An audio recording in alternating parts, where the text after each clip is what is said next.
Sir, namaste, sir. Dr. Namaste, Amol everyone. Patil, sir. Namaste, sir. Namaste. Am I visible? No, sir. Your voice is audible. Video is not visible, sir. Okay, just a minute.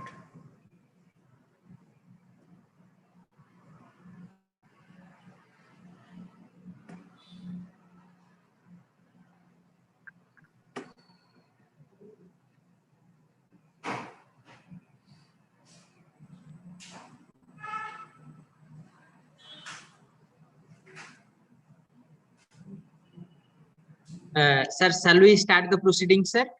Yes, sure. Okay, sir.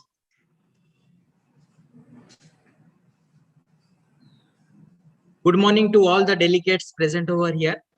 Today we are in the day 6th and guest lecture 5th of Karma Smriti 2020-21 National Seminar, National Webinar on Panchakarma 2021 organized by Department of PG Studies in Panchakarma, Sri Vijay Mahates Ayurveda Medical College and PG Research Center, ILKAL, Karnataka.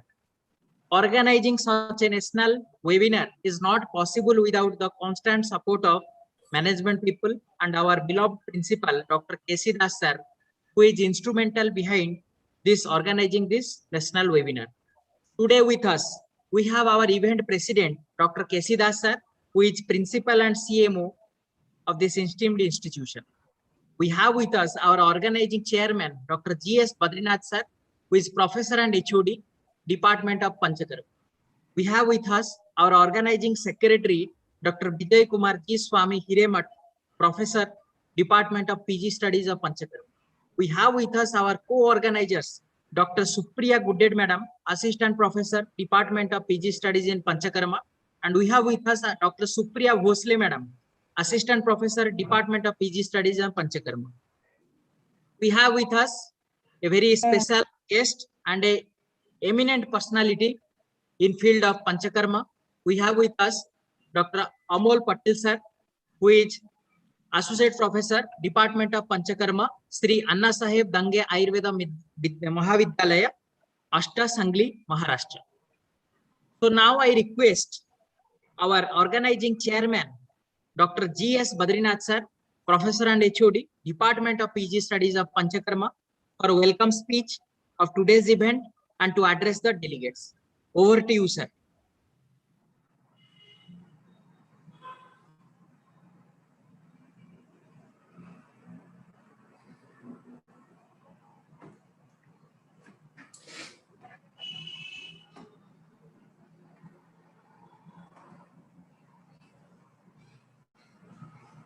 Good morning to all of you. Good morning, sir. Morning, sir. Vidaye sarva vidyanam vishaje bhavaroginam guruve sarvalokanam dikshanamutvaye namah dham dhanvantare namah. Good morning to once again. Good morning to all of the delegates and our special guest today, speaker Dr. Amol Patil sir. Is Associated Professor, Department of Panchakarma, Dr. Anna Saheb Dange, Ayurveda Mahavidyalaya, Ashta, Sangli, Maharashtra. Sir is going to present today the role of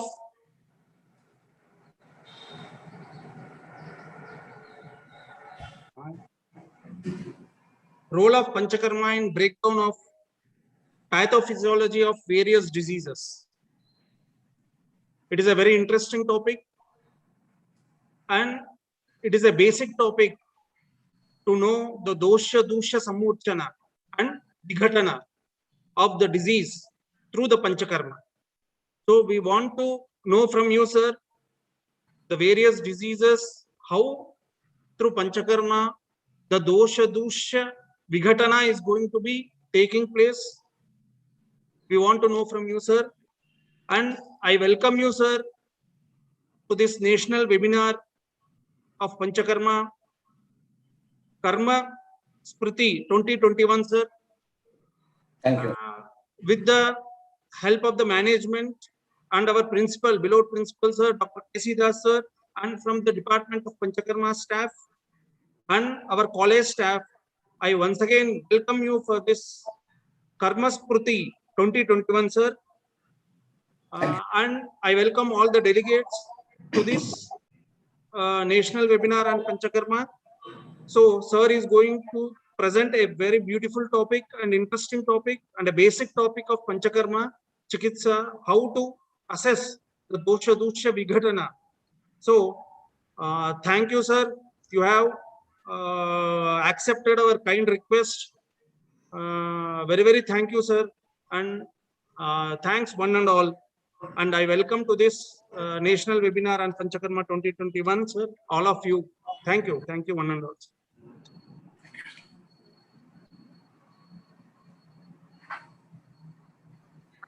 Introduction.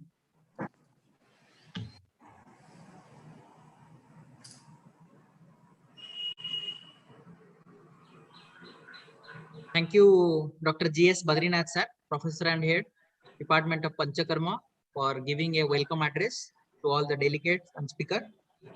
Now, moving ahead with the guest introduction, on behalf of Department of PG Studies of Panchakarma, on behalf of our management people, on behalf of our principal, sir, Dr. K.C. Das, sir, and on behalf of our teaching and non-teaching faculties of our esteemed college, so I am privileged, and I feel privileged, and it gives me immense pleasure to introduce today's guest and one of the eminent speaker in the field of Ayurveda.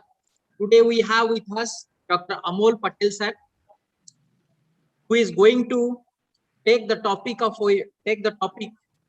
the role of Panchakarma in the breakdown of pathophysiology of various disorders. Dr. Amol Patel, sir, is a practitioner, a well-versed academician, and a researcher of many years. Dr. Amol Patel, sir, born on 15 December 1979, completed his bachelor degree, BAMS, in the year 2004 from KLE Sri BMK Ayurveda Mahavidyalaya, Belgaum. Completed MD in Panchakarma in the year 2007 in Ayurveda Seva Sangha Ayurveda Mahavidyalaya, Nasik, Pune University. Did fellowship under L. Mahadevan at Kanyakumari in 2008. Served as a physician in charge of AVN Arogya Mumbai branch, Ayurved Hospital, Mumbai in 2008 to 2012.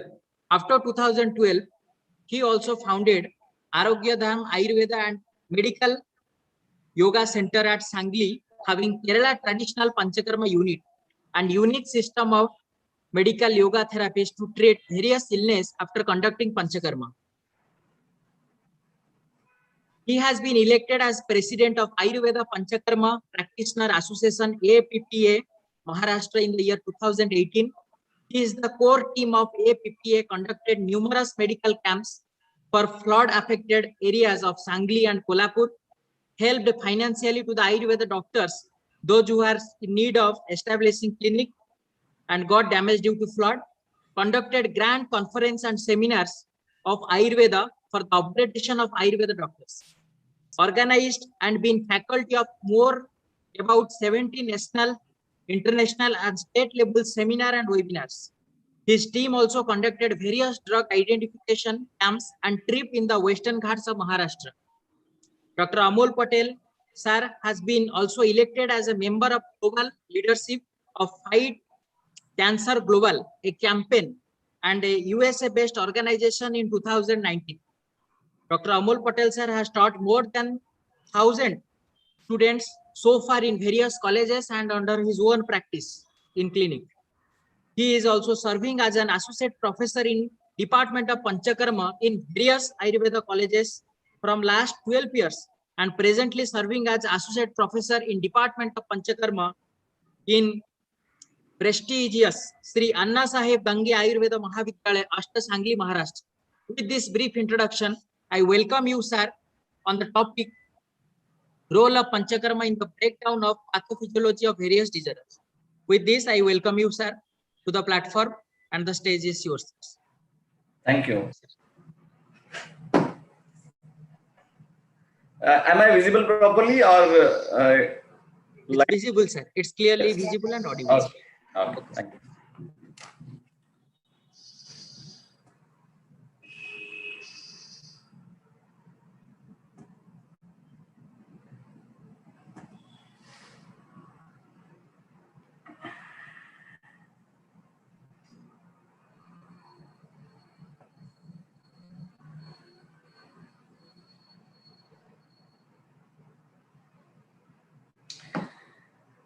Yes, once again, good morning, everyone, and hope all of you are able to see the presentation or not yet.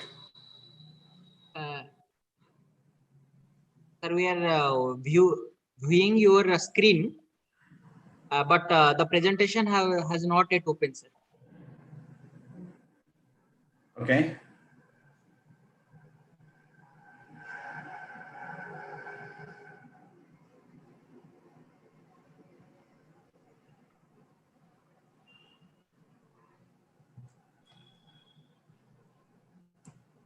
Is it not yet open? No, sir. Sir, you can minimize it and open one, sir. I think Okay. share screen. Yes, sir.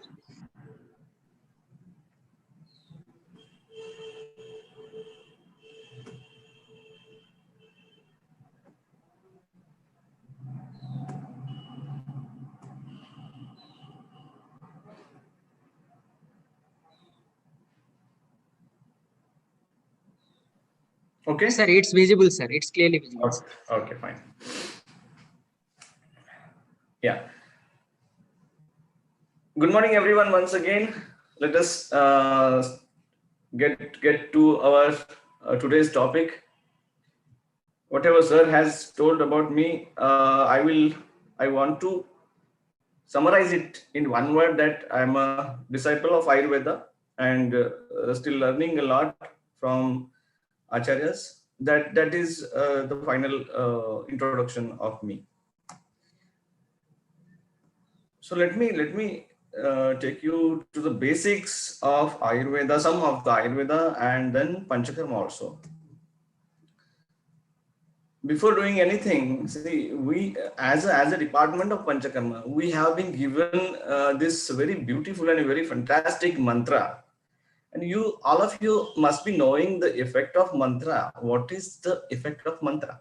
And in Sushruta Samhita, it has been told that if you are unable to explain the mode of action of something, so you should understand it as if it is a mantravat. So what do you mean by mantravat? Mantravat means the mantra is already having its divine effect. You need not to ask how it is going to act and where it is going to act. You just have to believe, and you should have complete faith on the given mantra that it will surely act. So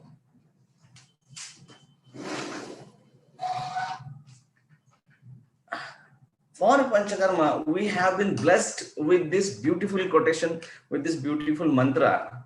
And as per our Guruji's Adesh, we do follow this mantra while doing anything, while treating any patient, while giving any medicine, not only Vamana Dravya, but also giving any other dravya by using at the time of using Nasya Dravya, at the time of using Basti Dravya, at the time of giving Shamana Aushadhi. At every time we use this mantra, after chanting this mantra itself, we give the medicine. While doing the khalwa of the medicine for the bhavana and all, and for the mixture of the medicine, every time we do chant this mantra. And if at all on the holidays where we are not doing anything about the Ayurveda and about the practice, even on those days we do chant this mantra at least 45 times every day. So that is the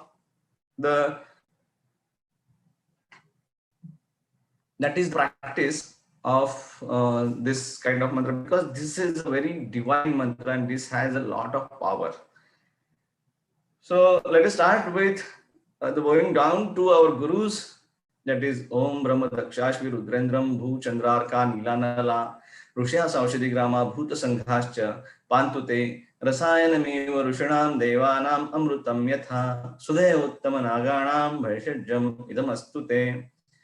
So here we are going down to everyone, right from Brahma to all the Rishis to Panchamahabhutas, whatever is there in this universe, we are going down to everyone. Nobody has been left in this. And then we are praying to the supreme power to all these supreme things, that my medicine, whatever I am doing, should give the supernatural effect to my treatment as well as medicines.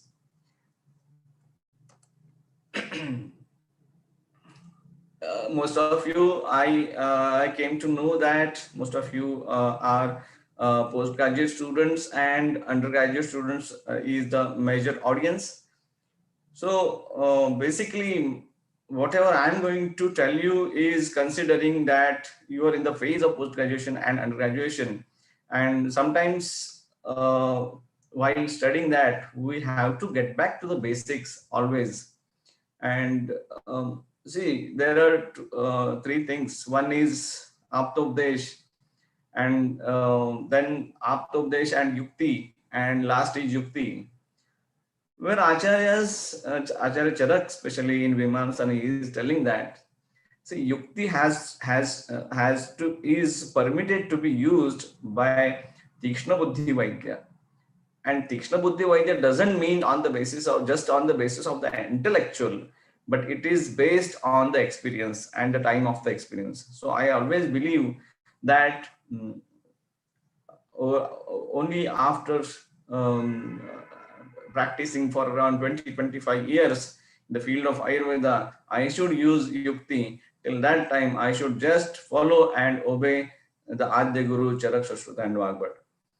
So my point to tell this is, I have seen many a times that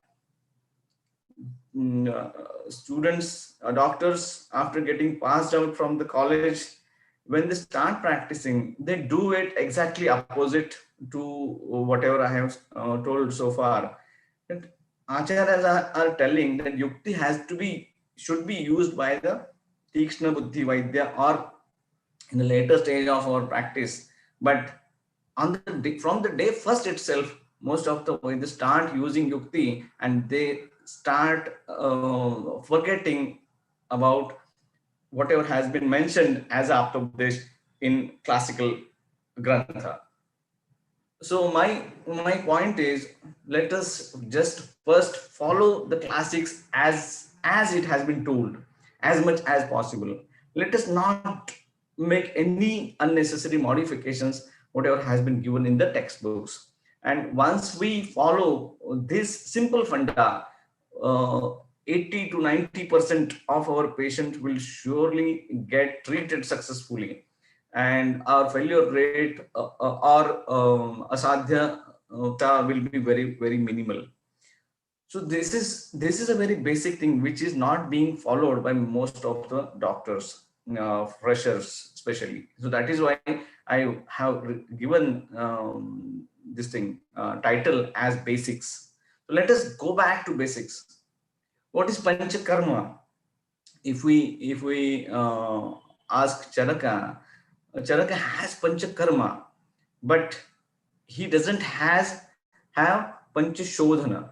Sushruta says there are 5 shodhana. He has included Rakta Mokshan in that list. Charaka says there are Chatush Prakara Samshuddhi. Now, was Charaka not aware about the Rakta Mokshana Chikitsa? Why he has mentioned only Chatush Prakara Samshuddhi? Has Charaka not used Rakta Mokshan as a treatment of any disease anywhere? In fact, Charaka has mentioned about Rakta Mokshana very in detail in some of the chapters, and he has used the treatment of Rakta Mokshana as a part of primary treatment of those disorders.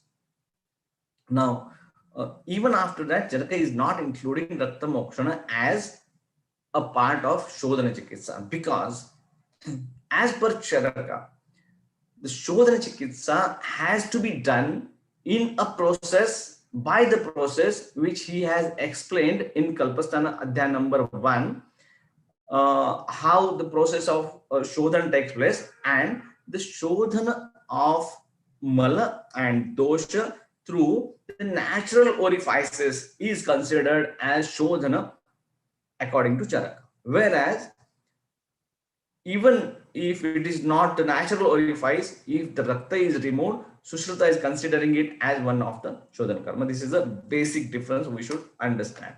That is one. Apart from that, Charaka is including Anuvasan Basti and Niruha Basti both separately in the list of Panchakarma when he is talking about Panchakarma. Now, see, I can make a bold statement that Snehan can also be a Pradhana Karma, right? Svedana cannot be a Pradhana Karma, but Snehana can be a Pradhana Karma. For example, if you go through the 24 Vicharana of Snehana, you will find Anuvasan Basti in the list of Sneha Vicharana. Now, what is Sneha Vicharana? Sneha Vicharana is nothing but the process or the various methods of doing Snehana. Now, Anuvasan Basti is a part of Snehana Chikitsa. So, that Snehana Karma has been included in Panchakarma. So, Snehana, one kind of Snehana is also a part of Panchakarma. That is one. Apart from that, there is a Nasya Chikitsa. Even in Sneha Vicharana, Navana Nasya, Sneha Nasya has been included. Now, in Shodhana Chikitsa, when we are doing Shodhana Nasya by using any kind of Sneha, that is also a Snehana Chikitsa. That is a Snigdha Shodhana by Nasya Karma. So, this is one very important part to understand how the Snehana is so much important karma, which can be sometimes used as a completely separate entity or completely as a pradhana karma, and at times it has to be used as a purva karma. Right. With this basic, let us go ahead. So what I was talking about, this basic again. So how the Shodhana takes place and how the process of Shodhana takes place. Everybody should buy this shloka for lifetime and should never forget this shloka, because this shloka, this quotation teaches you a lot of things in the Panchakarma. Let us go once, just brush up the basics of the Panchakarma. What is that? Datrati Ushna Tikshna Sukshma Vavai Vikashinya Aushadani Swavirena Rudaya Mupetya Chulanam Srutabhya Kevala Shadragata Dosha Sangadam Agnayatva Vishandayata Iktan Vichindayati Savichina Pariplavana Sneha Pariplavana Sneha Bhavita Kaya Sneha Bhajanastame Ukshadrama Sajjam Anupravana Bhavat Amachayadam Agamyam Agni Vayavatmakatvat Urda Prabhavat Aushadasya Urdham Kshipete Salila Prithivyaatmakatvat Adhabhaga Prabhavat Aushadasya Adha Pravaktate. Please ignore the spelling mistakes because of the typographical errors that is done. So this is the basic thing. What now here you will never get the how you can make a differentiation between the Ushna Guna and Tikshna Guna anywhere else. Here Charaka has mentioned what is the difference in the Ushna Guna and Tikshna Guna in terms of its karma. Now, Agnayatvat Vishandayati. What do you mean by Vishandayati? Vishandayati means melting. Vishandayati is melting. Vishandana Karna. And what is Tikshna? Tikshna Vichandayati. What does the Tikshna Guna does? Tikshna Guna does chedana of everything, breakdown of smallest particles in the smallest particles. Why you should do a breakdown in the smallest particle? Because if at all you have to absorb anything from koshtha to shakha, you have to make it in the minutest particle. You have to bring down anything from shakha to koshtha, again you have to convert it into minutest particle. And see, what do you mean by pachana? Pachana is nothing but the conversion of something or anything into another form. That is called as pachana. That is how we call it as ama pachana or anna pachana. What do you mean by anna pachana? Anna pachana is nothing but the pachana of anna, that is conversion of anna into the homologous particles as that of our dhatu. For example, when we eat rice, we cannot see the rice all over the body. That rice gets converted into the dhatu, into the mouth, sameda, whatever it is. But before that, it has to be broken down in such a minute thing that it can be properly absorbed, and only after that minutest particle the conversion is possible. That is why Chedana Guna, Tikshna Guna is Chedana Karma, Tikshna Guna is very important in everything. That is why our food contains spices which are having ushna as well as tikshna guna, who can help the digestion process after having the food. So that is different. So this is how we should understand the basic. And what does it do? See, most of the times it is being confused that uh, dosha are brought from shakha to koshta by snehan and svedan karma. That can happen only if there is a shakha koshta gati of vayu is already triggered. Please understand this thing very clearly. If that will happen only if the shakha koshta gati of vayu is already triggered, but that is a exceptional case. Apart from that, in a normal condition, what happens is koshta shakha gati and shakha koshta gati, if we understand this thing, the snehan and svedana, these karma cannot bring the dosha from shakha to koshta. What they can do is they can just do snehana, they can do kledana, they can do vishandana, they can do vichindana, they can do all these things, but they cannot bring dosha from shakha to koshta on its own, right? So who will bring the dosha from shakha to koshta at the time of shodhana karma?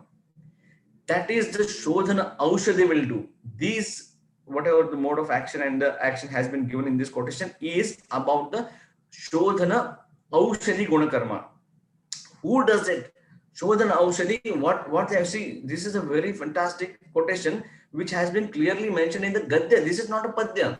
So you can understand it while just reading it. It is such a simple quotation. Tatra Tikshna Ushna Sukshmya Vyavai Vikashinya Aushadhani. With the Vyavai and Vikashik Guna, what does they do? They go with Swaviryena. This is a very important factor. One should underline this thing, Swaviryena. How the medicine goes into the body with its Swavirya. Nobody helps it. Nobody need to help it. It will go on its own. That is the importance. That is the khasiyat. यही खासियत है शोधन औषधि की, कि वो स्वतः के वीर्य से अंदर जाता है. कहाँ जाता है? हृदयम उपेक्ति. First it goes to हृदय. Why it goes to hृदय? Because that is what has been mentioned in the chapter of Grahani, where how the root of ahar rasa from annavasrotas, once the digestion takes place, it is sent to hृदय. Anna rasa, that is rasa, is sent to hृदय, and from the hृदय, from the dashadhamani, it will go all over the body. So this is the only way. From the koshta, the aushadhi or ahara will enter into the shakha. So what is the gateway? The hृदय is the gateway. From the hृदय itself, if at all the dosha has to be brought to the shakha, from shakha to koshta, even at that time, dosha has to first come into the hृदय, and from there it has to be brought to the koshta. So likewise, while going there, what does it do? It goes to hृदय, and from there, stula as well as anusrotobhya. After going there, what does it do? Kevala sharirigata dosha sanghatam. Whatever dosha sanghat is there, it does the vilayana. It does the vilayana. Now, where will it do the vilayana? You need some media for vilayana. So that is what has been already given by the Purva Karma of Snehana Chikitsa. Snehana has created a media. The role of Snehana here is to create a media. So that is why we are always taught that the Snehana should not be done after 7 days, because it will get Satmya. What do you mean by getting Satmya? Getting Satmya means it will start getting converted into Dhatu. Till that time, it will not get converted into Dhatu. And what will it do then? If it is not getting converted into Dhatu, where will it go? It will not go anywhere. It will remain in the body as a catalyst. And उसको कहते हैं ना, वो शरीर को रंग देता है, मतलब शरीर में फैल जाता है. Everywhere it creates a layer. And whatever these dosha sangatana gets vishandana, that is vilayana, in that sneha, that is the media. In that media, it's get the Vishandana. If at all it is ghana, if it is ghani bhuta, then it has to be broken down, for which Tikshna Guna helps. Then sa vichinna, such vichinna, such broken down. Pariplavana, it swims. Here they have mentioned sneha bhavite kaye. In what? In that sneha, in that media of sneha, with the media of sneha, it swims. And like they have given a simile, like a pot is taken, and if it is layered by a sneha and a drop of honey is put, it will easily come to the bottom. Likewise, the dosha will come to the koshtha. And from there, what happens? From there, because of the prabhava, because of the udan vayu prabhava, because of the aushadhi prabhava, and because of the agni and vayu mahabhut adhikya. This is very important, because agni and vayu both are having urdhva gati, and prithvi and salila, that is ap mahabhuta, are having adhogati. Likewise they do the Shodhan Karma. See, I am not at all trying to teach you the details of this shloka. This you already know. What I am trying to tell you is Snehana and Svedana doesn't do doesn't bring dosha from Shakha to Koshtha. Their role is to do Snehana, Kledana, and creating a media and doing the dosha Vishandana. Right.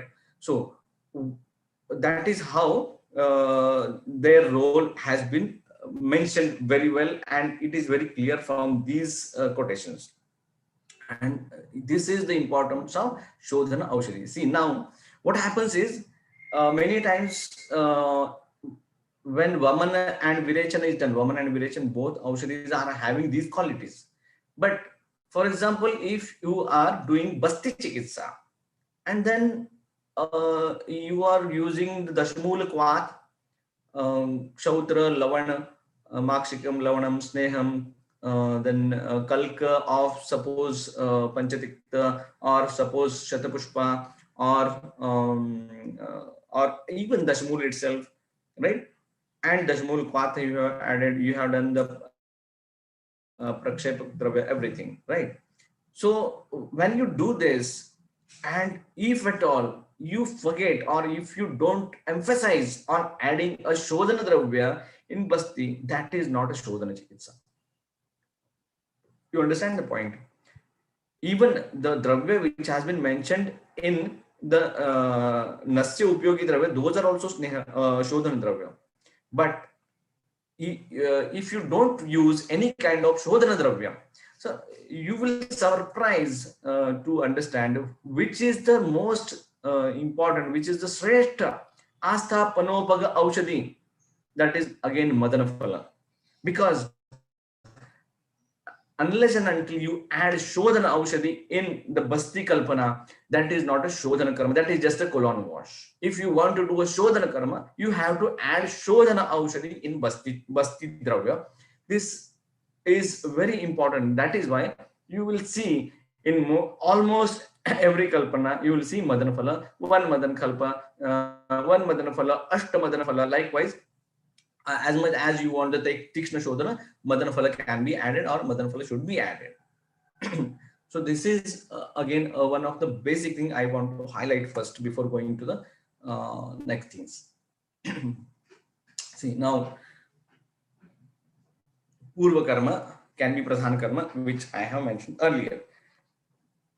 What Sushruta says, Sneho Ayam Purusham, but he doesn't say Sveto Ayam Purusham. He stops there itself, because when you understand the basic physiology of Sharir through the Panchakarma, you will understand many things in a different way. Sushruta says Sneho Ayam Purusham. What does it mean? It means the entire body is nothing but the Sneha. This Purusha is made up of Sneha itself. So without Sneha, a Purusha cannot live, or he will get deceased. This is what he wants to say. But he don't want to say Svedo Ayam Purusham, because what is the meaning of this? Now, if you see all dhatu, right? Rasa to Oja, Rasa to Shukra, and as well as Oja. In everything, every dhatu need sneha. Without sneha, none of these dhatu get pushti or poshana or nourishment. That is why Sushruta says sneha is very important, and that is why he says sneho ayam purusham. That is one thing. Secondly, what is the important thing is sneha is a source of energy always. That is second. Third thing is, now you may ask, what is the role of sneha in asti dhatu? Asti dhatu is not made up of sneha, but if you see the physiology of asti dhatu is nourished by majja dhatu, and majja dhatu is again a sneha bhag of medo dhatu. Got it? So even asti dhatu, even if it is not made up of sneha, it will get nourished. It does get nourished only with the help of sneha itself. So all dhatu, right from rasa to oja, needs sneha for its nourishment. But in case of sweda, now if we consider sneha, it can be a part of dhatu. It can be a part of vital system. But sweda is mala. Sweda is mala. That is one thing. Secondly, there are some dhatu which doesn't need svedana to be done, or svedana is a viruddha chikitsa for such dhatus. For example, rakta is a very important dhatu where svedana is asked to be avoided. Then apart from that, shukra is also in shukra vasoto vyadhi shukra dhatu, svedana is a opposite chikitsa unless and until it is too much avrutta with the kapha and meda. Otherwise, svedana is not required for all the dhatus, right?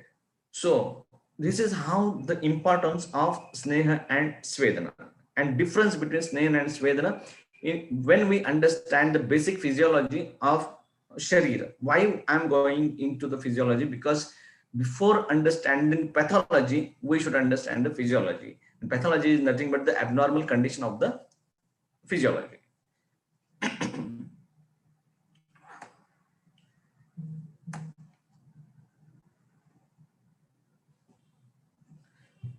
Now, what is snehana? If we try to interpret in other way, snehana is nothing but the santarpana. Snehana is nothing but the bruhana. Snehana is also equal to kledana. These are the important karma which snehana does. What does svedana do? Svedana do apatarpana. Svedana do langhana. Svedana do shodhana. Now, again coming back to the shodhana. What is shodhana?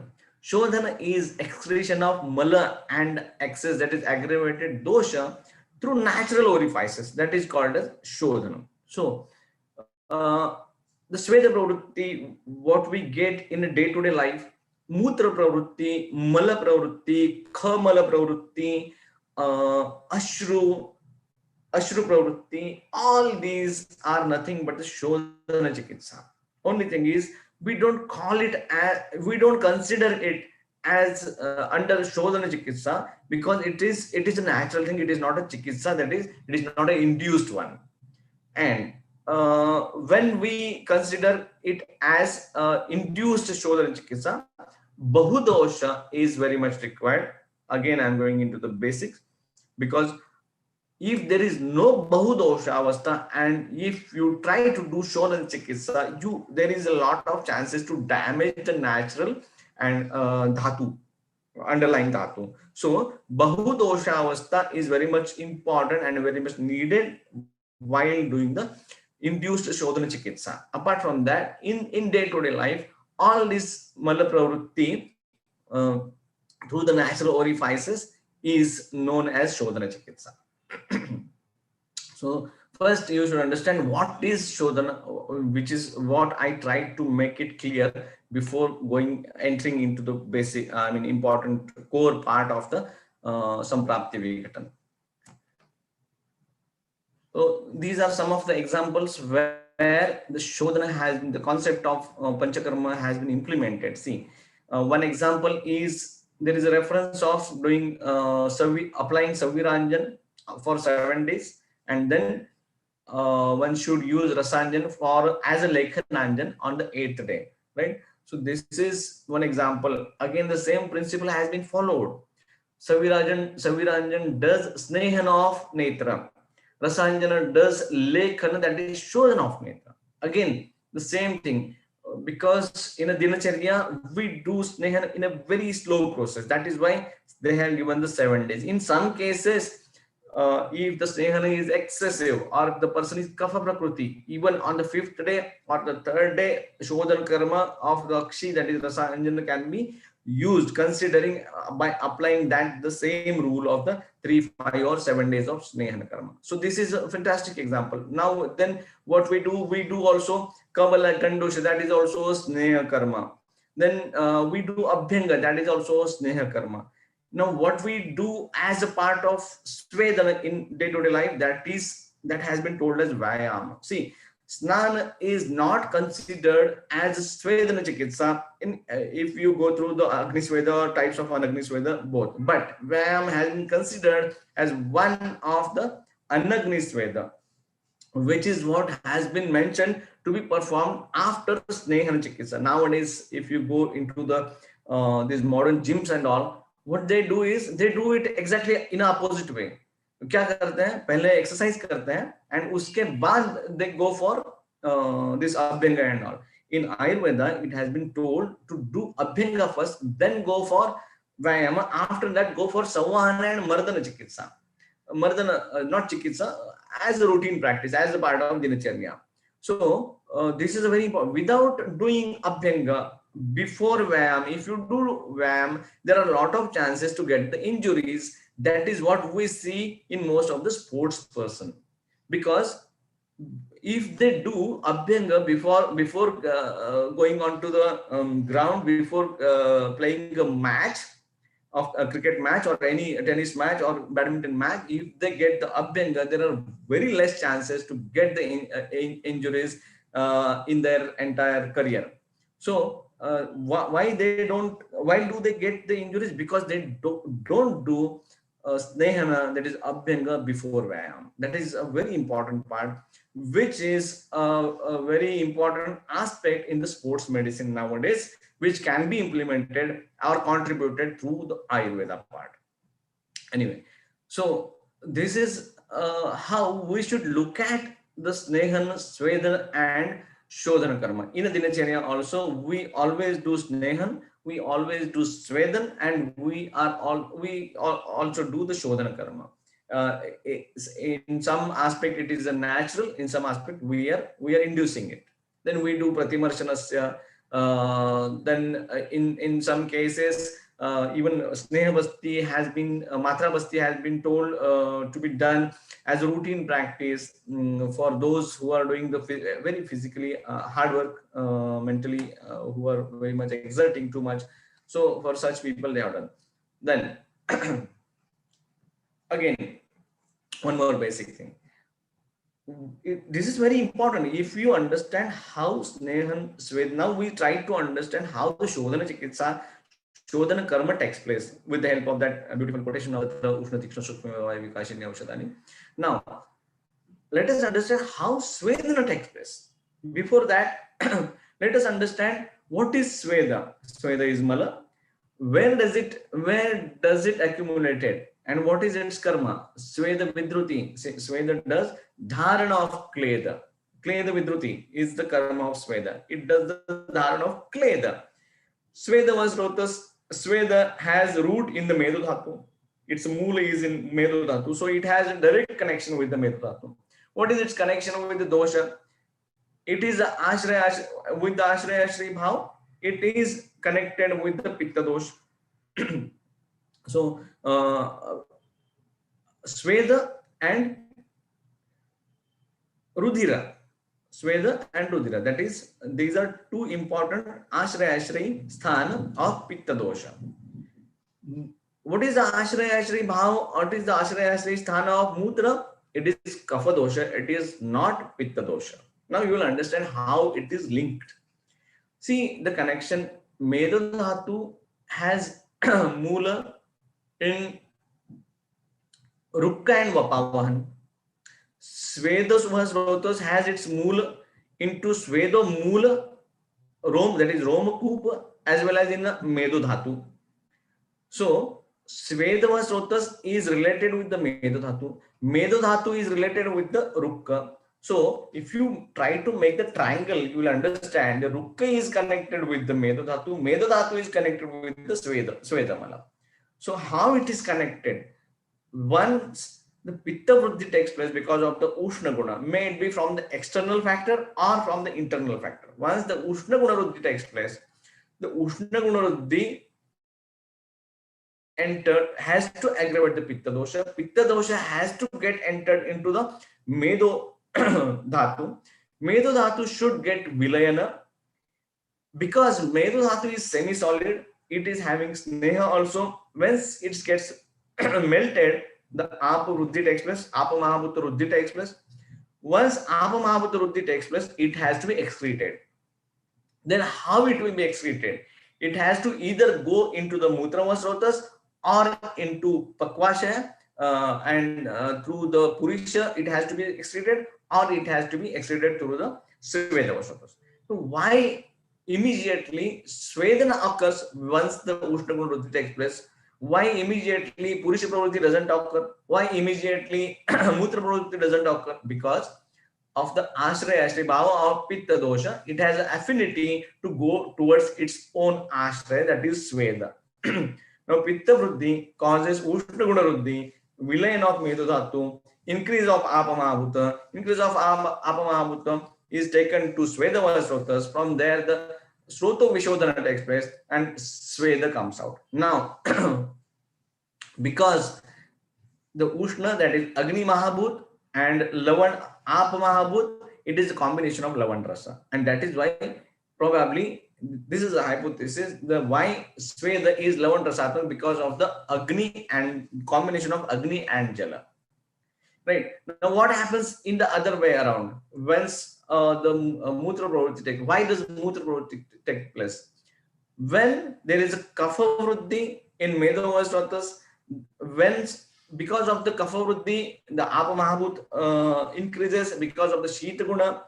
Once the Apa and Shita Guna is increased, the Kapha Vruddhi takes place. Again, the Kapha has affinity towards its Ashraya Bhav, that is Mutra. That is why once the aggravation of Shita Guna and Apa Mahabhuta takes place, it will go towards the Mutra Vasrotas, and it will be extended through the Mutra Vasrotas. And what will happen if the Mutra Vasrotas is also closed? There is no way to go there, and Svedava Srotas is also closed. Where this excess Apa will go? It has to either spread into all over the body. All over the body. What that will cause? That will cause Shotha. And if at all it doesn't spread there, where it will go again? It will go to Koshtha. What will happen with that? It will cause Atisar.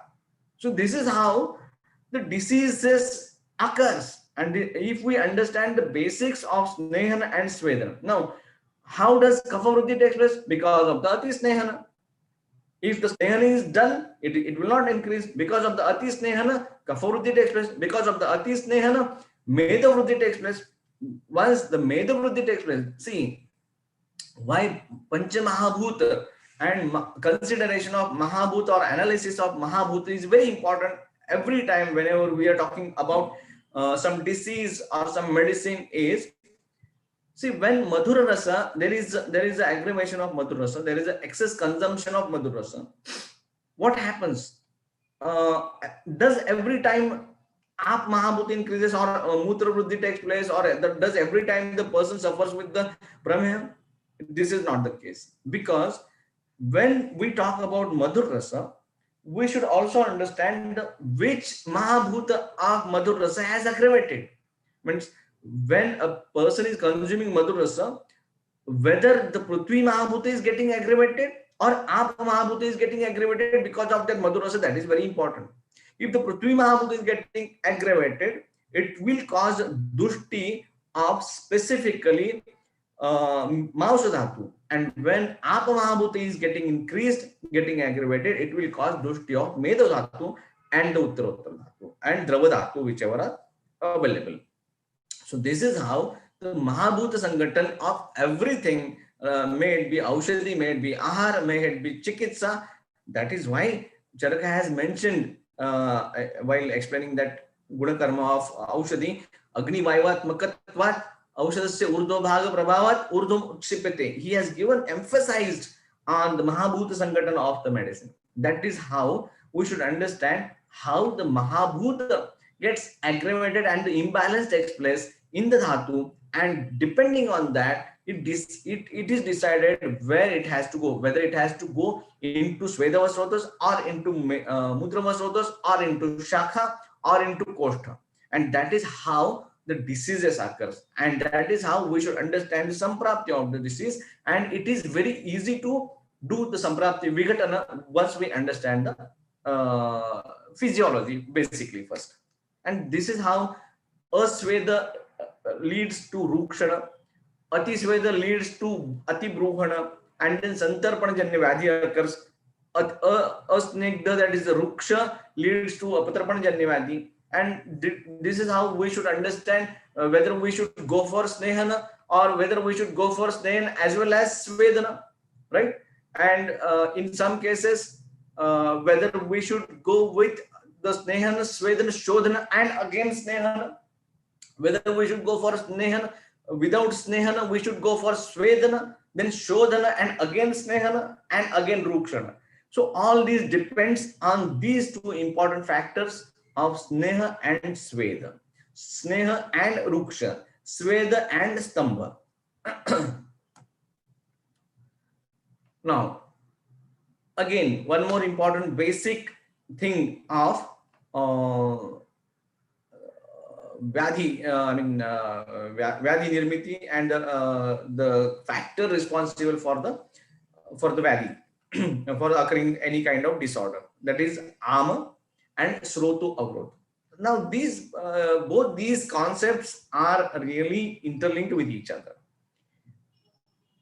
While Ama occurs because of the Agni Mandya and because of the aggravation of dosha, Ama occurs. Once Ama occurs, if it saturates, if it aggravates only in the Mahasrotas, it will lead to the Vyadhi of Mahasrotas. If this Ama is absorbed as it is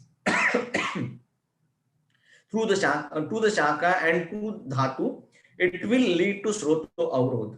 Now, what does the Sroto Avrod do? Sroto Avrod will cause the obstruction to the normal gati of any Pravahi, Drava Dravya or Vayu, both. Whatever is moving, it will cause the obstruction to that. And the entire thing has to move continuously, then only the nourishment will be reached. Once there is the Sroto Avrod, the nourishment will be stopped.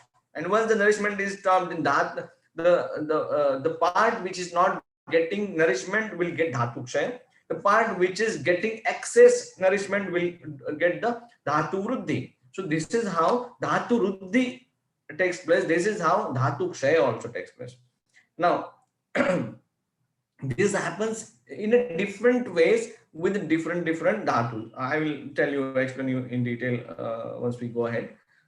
So this is a very important factor. And once Ama increases, Ama has a Guru Guna, Ama has a Kleda, Ama has a Sneha, Ama needs Rukshana, Ama needs Ushna and Tikshna Guna, Ama needs Pachana Kshamata. Because of the Ushna and Tikshna Guna, only the conversion is possible. That is why Ama Pachana is taken. Only difference is about the Pittaja Ama Pachana. Now, whenever we are talking about the Ama, we should always think about whether it is Vataja Ama, Pittaja Ama or Kaphaja Ama.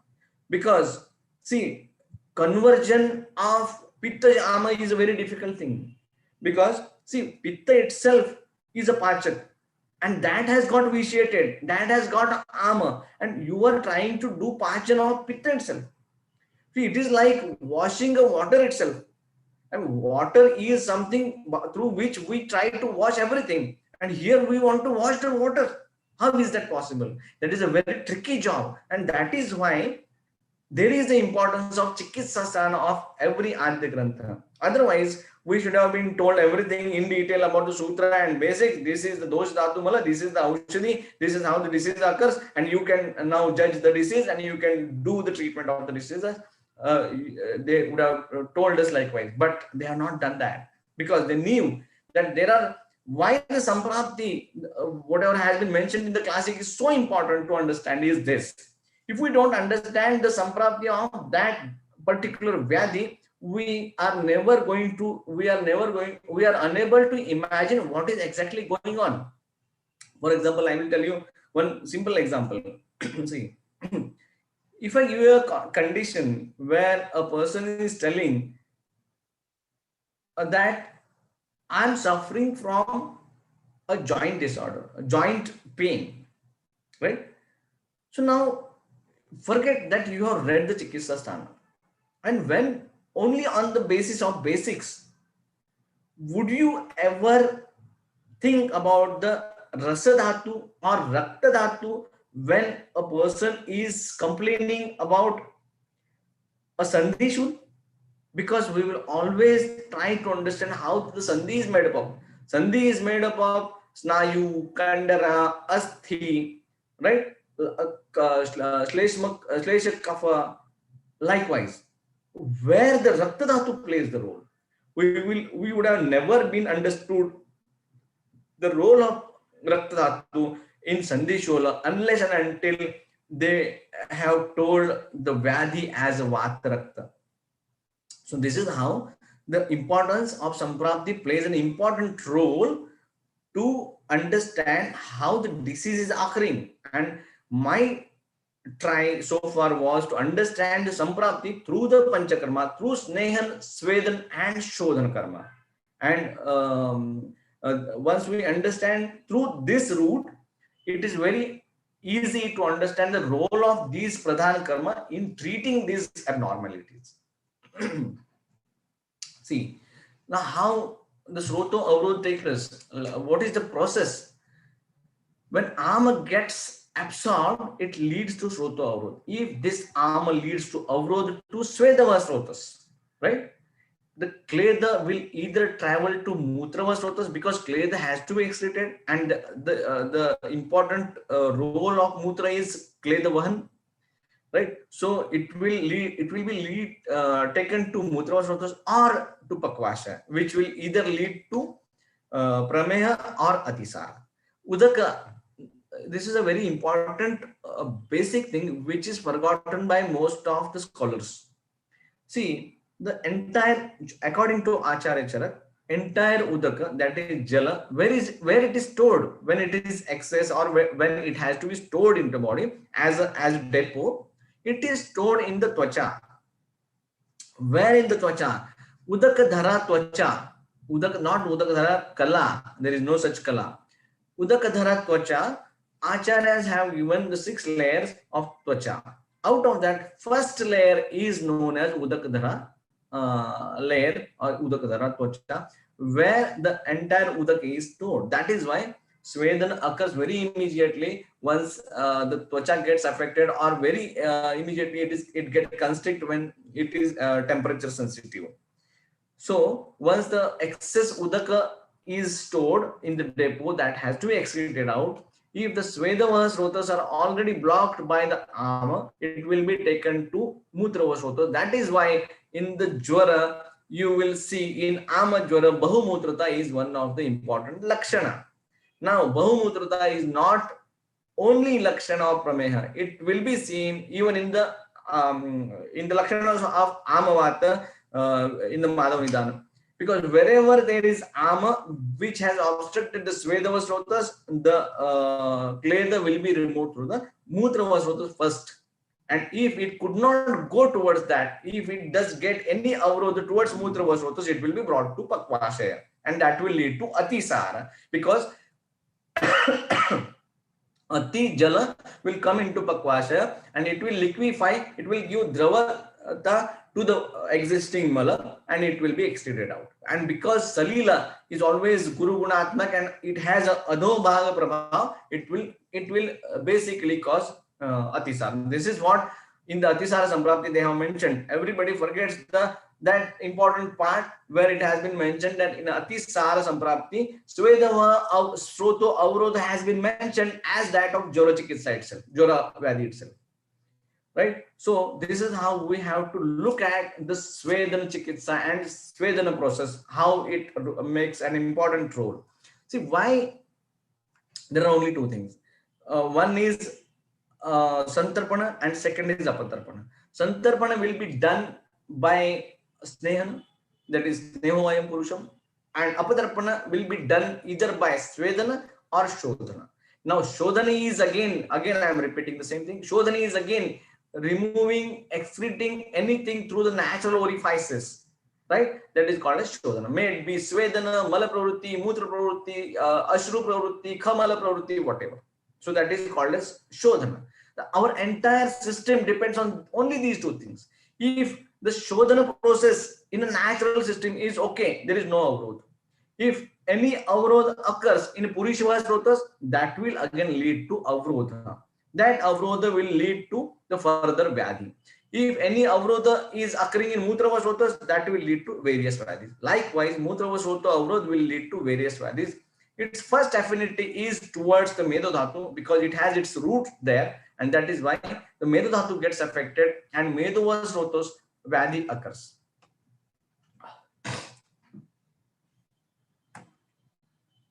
Now, avrodha of Svedava Srotas along with Ama, Vruddhi and Agni Chuti. Now, when Svedava Srotas avrodha itself is not sufficient to occur Jwara.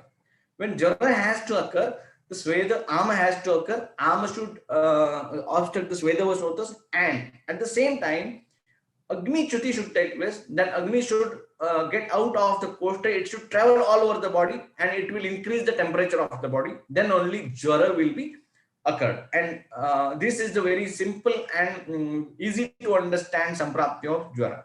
Now what happens if this condition is not treated? Then what will happen?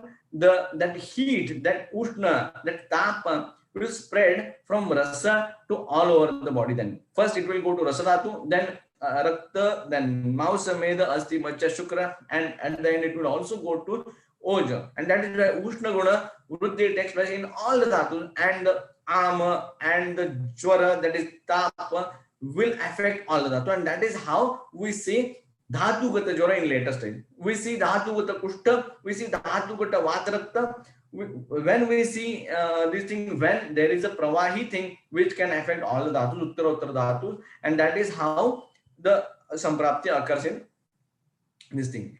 And now, even if we talk about the Svedana, Asveda and Atisveda will also lead to Vadhi like Kushta and Vatrakta. These are the Lakshana of Kushta and Vatrakta. I mean, Asveda as well as Atisveda, both can lead to Kushta. Both can affect, that is, what does it mean? Both can affect Rakta Dhatu as well as Mausa Dhatu. Many of the people always talk about, whenever we talk about Kushta, they always talk about Rasa Dhatu more than Mausa Dhatu. But see, Tvacha is nothing but the Upadhatu of Mausa Dhatu. So whenever we are talking, whenever we are considering about the Tvacha, we should always consider the Mausa Dhatu at the first. And then in opposite direction, we should consider the Rakta Dhatu at the second. And then we should think about the Lasika, right? So, and then of course Tvacha. So that is how Tvacha is the Upadhatu of Mausa Dhatu. So always we should think very much about the Mausa Dhatu whenever it is related to Kushta. And whenever we are talking about the Vatrakta, of course, Rakta is the primary thing. And this is how Dhatu Gata Ushna Guna Ruddhi will lead to Dhatvantargata Svedana. Now this concept has been mentioned. See, have you observed this concept of Dhatvantargata Svedana? I mean, once the Ushna Guna Ruddhi takes place and that Ushna Guna Ruddhi is transferred to the Uttara Dhatu, what will happen? That Uttara Ushna Guna Ruddhi of Dhatu will lead to Dhatvantargata Svedana. I mean, Ushna Guna Ruddhi of Rakta will create the Ushnata and it will cause Ushna Guna Ruddhi to the next Dhatu, that is Mausa Dhatu. And because of that Ushna Guna, there is a Sveda Ruddhi in between. This Samprapti has been mentioned while explaining the Rakta Pitta. Dhator prasichate. This is the word, right? So this dhatvantargata sweda again lead to sweda ruddhi, kleda ruddhi in the body that is responsible for the pramanataha ruddhi of rakta dhatu, and that is why rakta pitta occurs. So this is again everything is related to either it is asveda or it is atisveda. Now once the Ushna Guna Ruddhi has taken place of the Rakta Dhatu, it will cause Ushna Guna Ruddhi in the Mausa Dhatu. Ushna Guna Ruddhi in the Mausa Dhatu will lead to melting of the Mausa Dhatu up to certain extent. The Mausa Dhatu is almost like a rubber. It can do Akunchana and Prasarana, right? So Mausa Dhatu will get Shaithilya. It will get looseness. And once the Mausa Dhatu gets Shaithilya, it will not be able to hold the thing in its position because it does the important karma of dharana of many other dhatus also. Especially Asti Dhatu is supported with the Mausa Dhatu and Metu Dhatu later on. But first important role of Mausa Dhatu is to do dharana of Asti Dhatu in its place. See now what happens once Shaithilya of Mausa Dhatu takes place, Mausa Dhatu gets loosened up, Asti Dhatu will not be in its place intact, and that is why it will come near to each other. For example, we see this very commonly in knee joint, where two bones come close to each other and then they start rubbing on each other, and we call it as a degenerative arthritis. What is अब उनका क्या दोष है? अगर दो अस्थि एक दूसरे के पास आते हैं और वो एक दूसरे के पास आने के वजह से एक दूसरे के ऊपर घिसते हैं और उनका अगर थोड़ा क्षय हो जाता है, तो उनकी उसमें कोई भी गलती नहीं है. तो इस केस में आप अगर हमेशा अस्थि धातु को कंसीडर करते हुए अस्थि धातु की चिकित्सा करते रहेंगे, it is not going to help you. What you have to do is you have to do strengthening of Mausa Dhatu.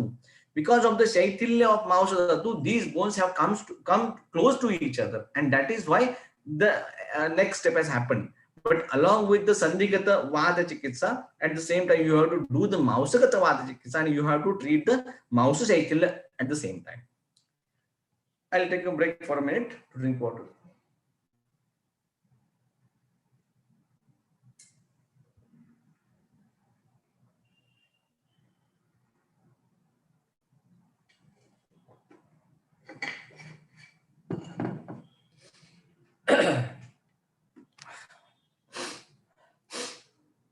Right. So this is a concept of Dhatvantargata Svedana. This concept is very, very important to understand many other disorders. So you should underline this point, and you should again go through the detailed samprapti of Rakta Pitta. Now we have spoken much about the Ushna Guna Ruddhi, Atisveda, Sveda, Kleda, Sveda, Srotos obstruction, Jwara, Rakta Pitta, Atisara, etc. Now let us come to Shita Guna Ruddhi. Shita Guna Ruddhi leads to Sroto Sankocha, exactly opposite to that of Ushna Guna Ruddhi. That is why Svedana has opposite karma as a Stambhana. Many a times with the perspective or with the flow, students try to understand that which is the opposite karma of Snehana. They always try to answer it as a Svedana. No. For opposite karma of Snehana is Rukshana. Opposite karma of Svedana is always Stambhana. So sometimes we need Stambhana as a normal process. Sometimes we need Svedana as normal process, but everything has to be in the balance. But if anything happens in excess, for example, if Shita Guna Ruddhi takes place in excess, what will it cause? It will cause Sroto Sankocha and specifically lead to Meda and Mausa Sankoch, leading to Sankoch of various avayava. And when it causes the Guda Sankoch, Pakvashaya Sankoch, internal muscle Sankoch, and that cause it causes Avrodha to Purisha, and once the Purisha avrodha is taken place, it causes Malavashtamba, and Malavashtamba is a basic or very important hetu for Gulma. Now, Gulma is, my personal opinion, my personal belief is, Gulma is a very important chapter. Gulma is a very important Vyadhi which leads to all kinds of Avrodhajanya Vata Vyadhi related to Annamaya Srotas and emerging through the Annamaya Srotas. Because if you see the Vataj Gulma, right, if you see the Pittaj Gulma, if you see the Kafaj Gulma, all these are completely different Vyadhi itself. Because in Kafaj Gulma, we can even consider lipoma as a Kafaj Gulma. We can consider the Arbuda and later stages of cancer as Kafaj Gulma, where the Agni Karma, Kshar Karma has been told as a Chikitsa, which is again a treatment of cancer. In Atteik Avastha, Pittaj Gulma is nothing but the Atteik Avastha, like appendicitis, the conditions like appendicitis can be considered as a Pittaj Gulma. So that is a completely different thing. When we talk about the Vataj Gulma is nothing but the Avrodhajanya Annamaya Srotas Vyadhi, right? And when it is not treated in time, when it is not taken care in time, and the Malavashtamba is very important factor or the hetu of this process of Gulma, and that is how the Gulma takes place. That Gulma later on gets his branches as various Vata Vyadhi, that is Avrodhajanya Vata Vyadhi, which is whose roots are in the Annamaya Srotas. So that is why I always believe that why Acharya Charak has given only 8 chapters in Nidhanasthana and 30 chapters in Chikitsasthana. Why he has not mentioned all the 30 chapters in Nidhanasthana? Because what I feel is all the other 22 extra Vyadhis, apart from these 8 Vyadhis, as emerging are Upadrava of these 8 important Vyadhis. So whenever we are talking about the Vata Vyadhi, we always talk about the Avrodhajanya Vyadhi and Dhatukshaijanya Vyadhi. The important factor, the important chapter to consider the Dhatukshaijanya Vyadhi is Rajayakshma, and Avrodhajanya Vyadhi is always Gulma.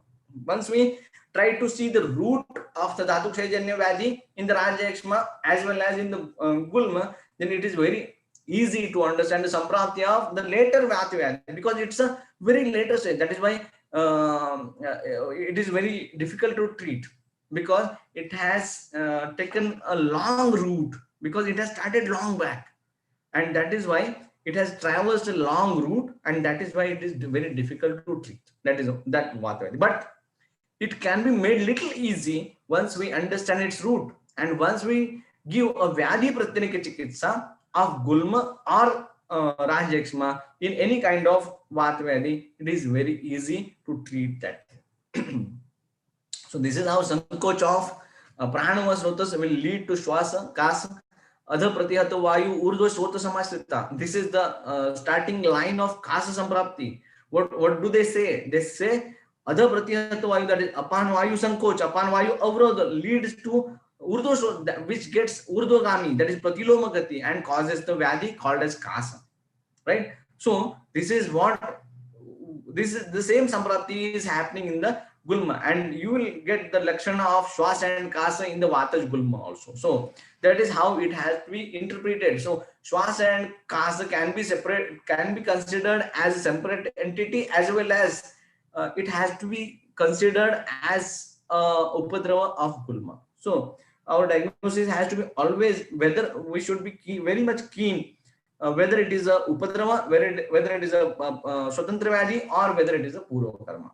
If you go through the Purva Karma of Rakta Pitta, you will see almost all the Lakshanas of what we call it as Amla Pitta. Then the Urakandataha, Amlodgana like Lakshanas are the Pradhan Lakshanas or Rupa of Pittaj Pandu as well as Pittaj Grahani.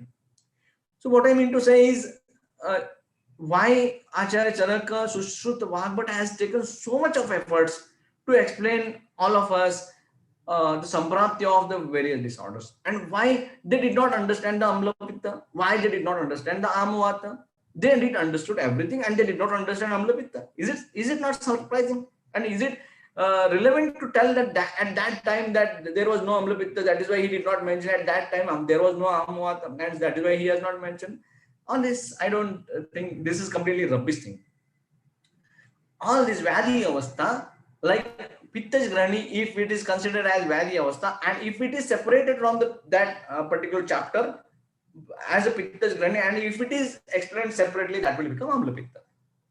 Right? But what happens when we separate that from the Amla Pitta, from the Grahani? What happens? We are unable to understand the basic dhatu which is involved in that Vyadhi. And what is the important of doing the chikitsa? Dhatu samyam kriya chokta is a very important part. Dosha samyam kriya chokta is not the final thing. Dhatu samyam kriya chokta is the final thing. So what we have to achieve is dhatu samyata, and to achieve the dhatu samyata, we should understand the dhatu of that particular Vyadhi. In many instances, if you try to go to the Chardi, in Trishna, in Grahani, in many instances, you will be even in Gulma, you will not be able to find which dhatu is directly involved. But over a period of time, if you try to analyze things very properly, you will definitely come to know that how the mouse dhatu has got involved so much in that, and how the mouse shaithilya or mouse sankocha, because of the either excess ushna guna or shita guna causes. And then we can understand that at the end of the treatment, we have to consider the mouse dhatu, and we have to treat the mouse dhatu, and we have to do the balle chikitsa of the mouse dhatu. Likewise, what we have to do in the Rakta Pitta and Vata, we have to do at the end of the treatment, we have to do the Rakta Prasadana. In cases of Joro, we have to do Tarpana of Rasa Dhatu. Our treatment has to be ended up with the Dhatu Samyam Kriya Chokta always, and Bruhana of that particular Dhatu. That is how it will take us to the Apunarbhava Chikitsa, for which Ayurveda is famous for. Otherwise, the patient will again go on coming for the lifetime as that of allopathy system, and there will not be any difference between us and them.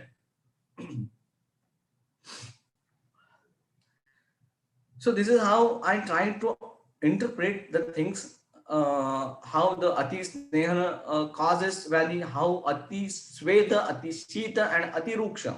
See, Rukshana is very important part of our chikitsa. Basically, it is also, and it is an important part of Panchakarma, though it is not mentioned in these 7 chapters, right?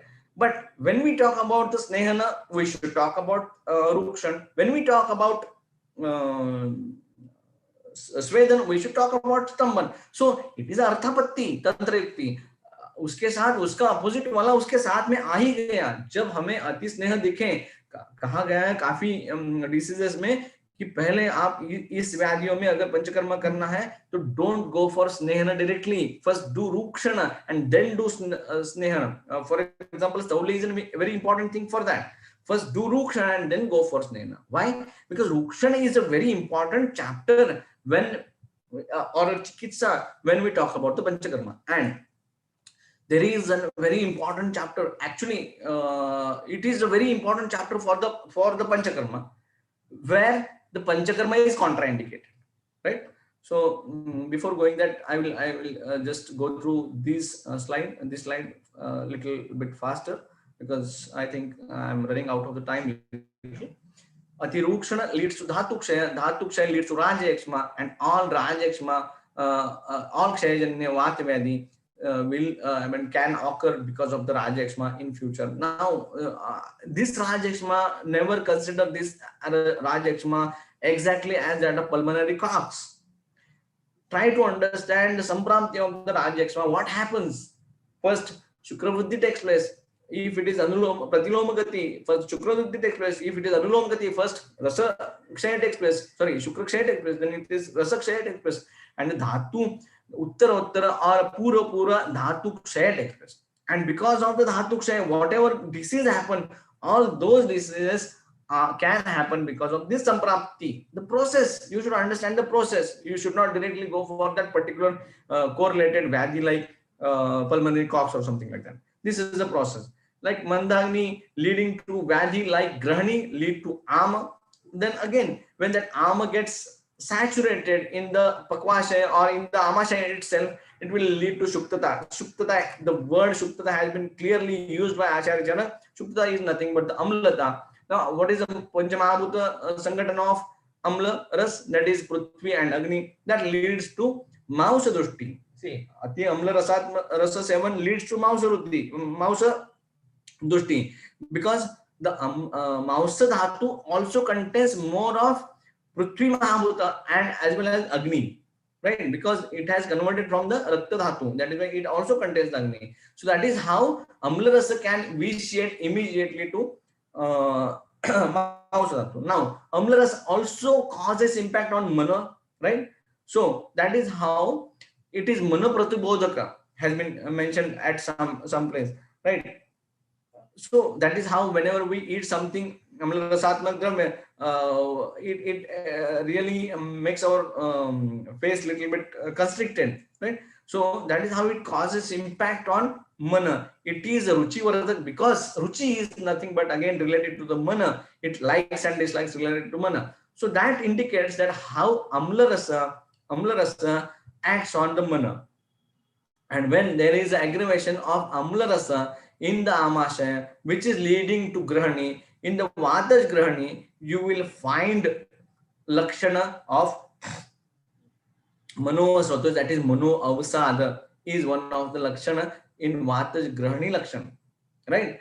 So, and if you little bit see correlate with the allopathy medicine, most of the vatas grahani conditions can be correlated with the irritable bowel syndrome, and most of the IBS cases are because of the atichinta or otherwise they are disturbed mentally a lot. This is how amla rasa is related to mana, and that is how amla rasa, aggravation of amla rasa in amasha lead to manova usada. That is how that lakshana has come in the vataj grahani. So that is how we should try to analyze the samprapti, and we should understand the samprapti.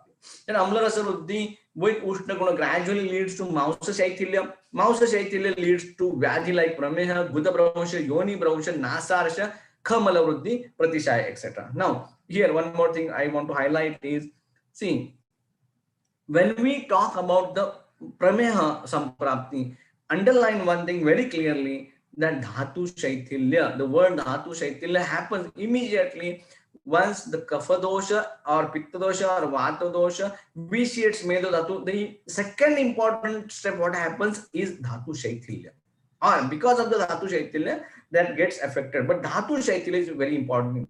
Immediately after mausa dhatu, medo dhatu, mausa dhatu gets affected, and then rakta and then rasa dhatu get affected, or probably first rasa and then rakta dhatu get affected.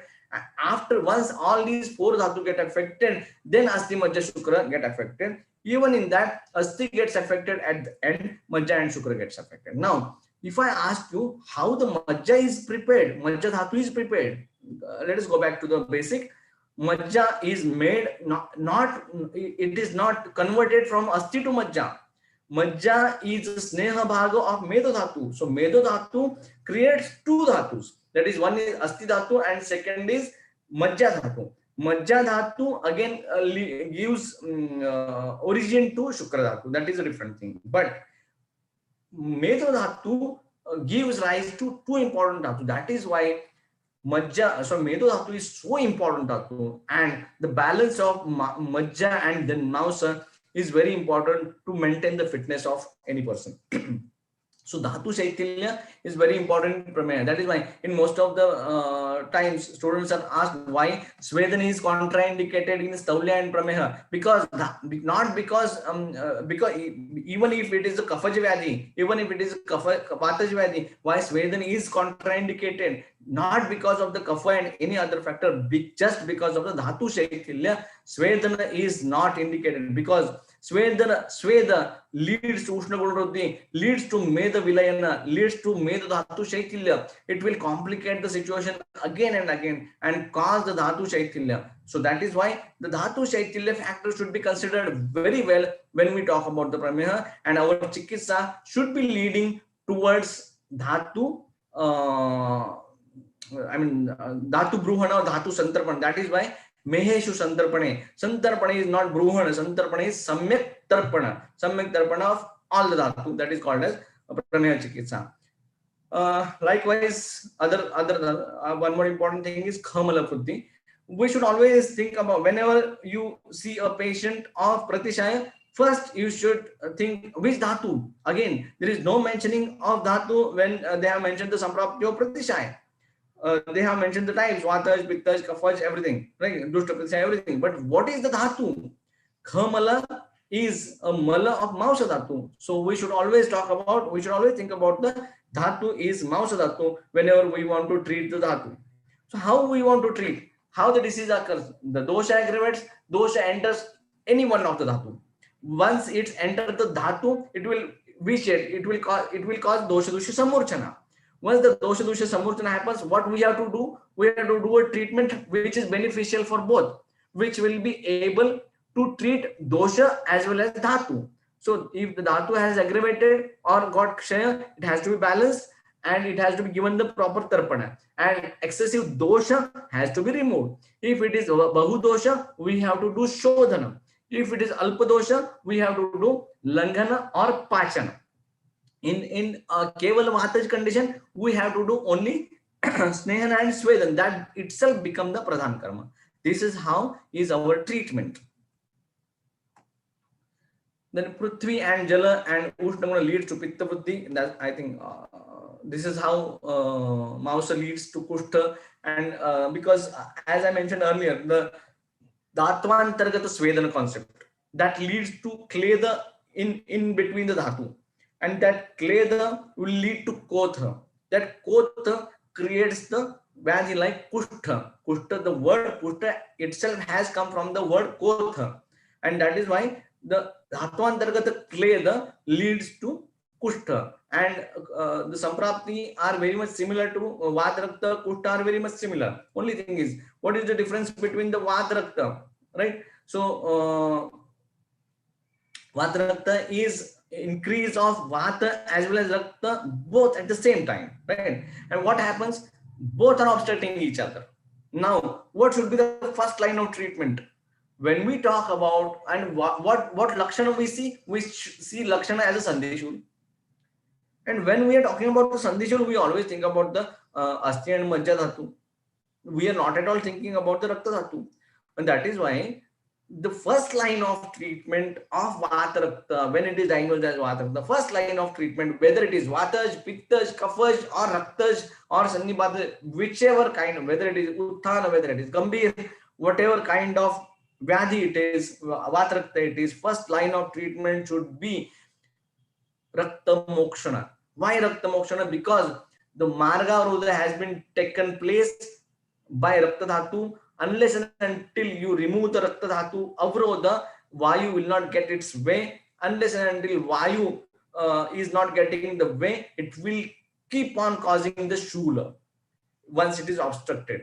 That is how the Samprapti, once you go through the Samprapti of Vata, there are only 4 to 5 stages. First thing is Vata Vruddhi, second is Rakta Vruddhi.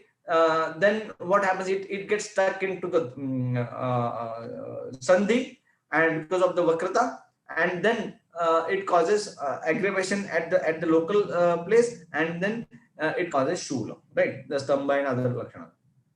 What you have to do? What you have to do is, you just, what is the Samprapti Vigatana? You have to remove the Rakta Dhatu first. Once you remove the Rakta Dhatu, the Vayu Marga will be open. Vayu will start moving very well. Once the Vayu starts moving very well, what is the next treatment? You have to do Vatanuloman Chikitsa. That is why immediately after Rakta Mokshan in Vata, the second line of treatment is Vatanuloman.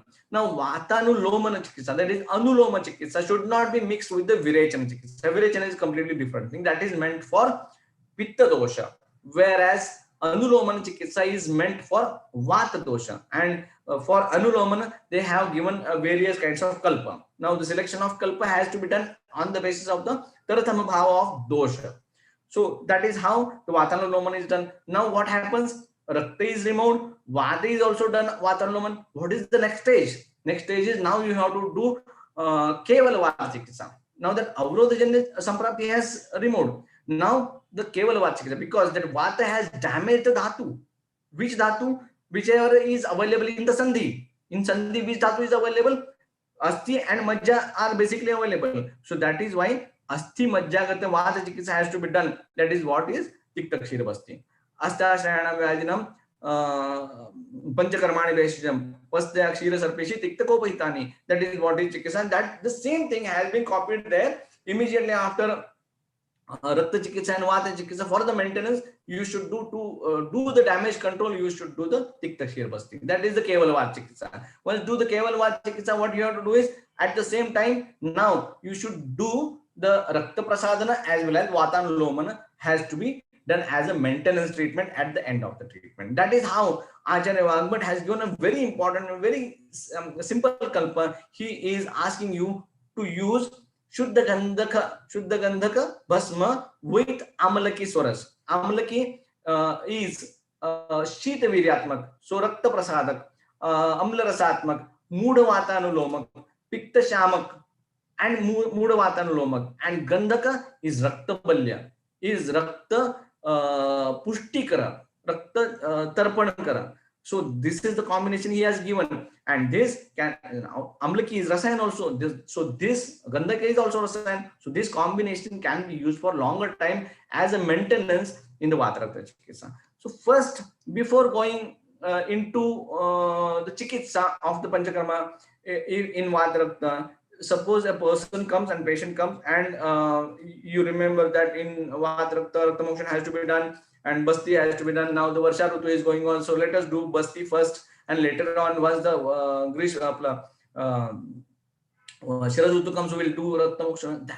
That is not the case. The sequence of the treatment is very important always, because suppose you do in that condition without doing Rakta Mokshana, without doing Anulomana Chikitsa, if you try to do only directly Tikta Kshira Basti, the situation will get complicated completely. So you should follow the Chikitsa Sutra very precisely. To follow the Chikitsa Sutra, your diagnosis has to be very precise. I mean, just diagnosis as Vatarakta is never enough. Diagnosis should be very precise, like whether it is Vataj Vatarakta, whether it is Pittaj, whether it is Kafaj, or whether it is Tridoshaja, or whether it is Raktaj Vatarakta. You will see the beauty. See, Vatarakta is a chapter or is a Vyadhi of Vata and Rakta itself. Still, while giving the types, they have mentioned Vataj Vatarakta and Raktaj Vatarakta both. And they have mentioned the difference between that, and that is how you have to give the importance of the underlying dosha and dhatu. Most of the people say that Rakta is also considered as dosha by Acharya, but I can show you the reference in the Sharir Sthan of Sushrut. He has never considered Rakta as dhatu. Only thing is it has the ability to go or enter into the other dhatu very easily and vitiate that, but it has been considered as dhatu itself. So once we consider the Rakta, when we have to consider the dosha, we should always think about the Pitta dosha because of its Ashraya Bhava.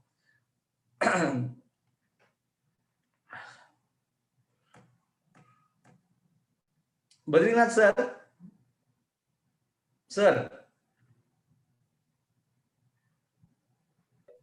Yes, sir.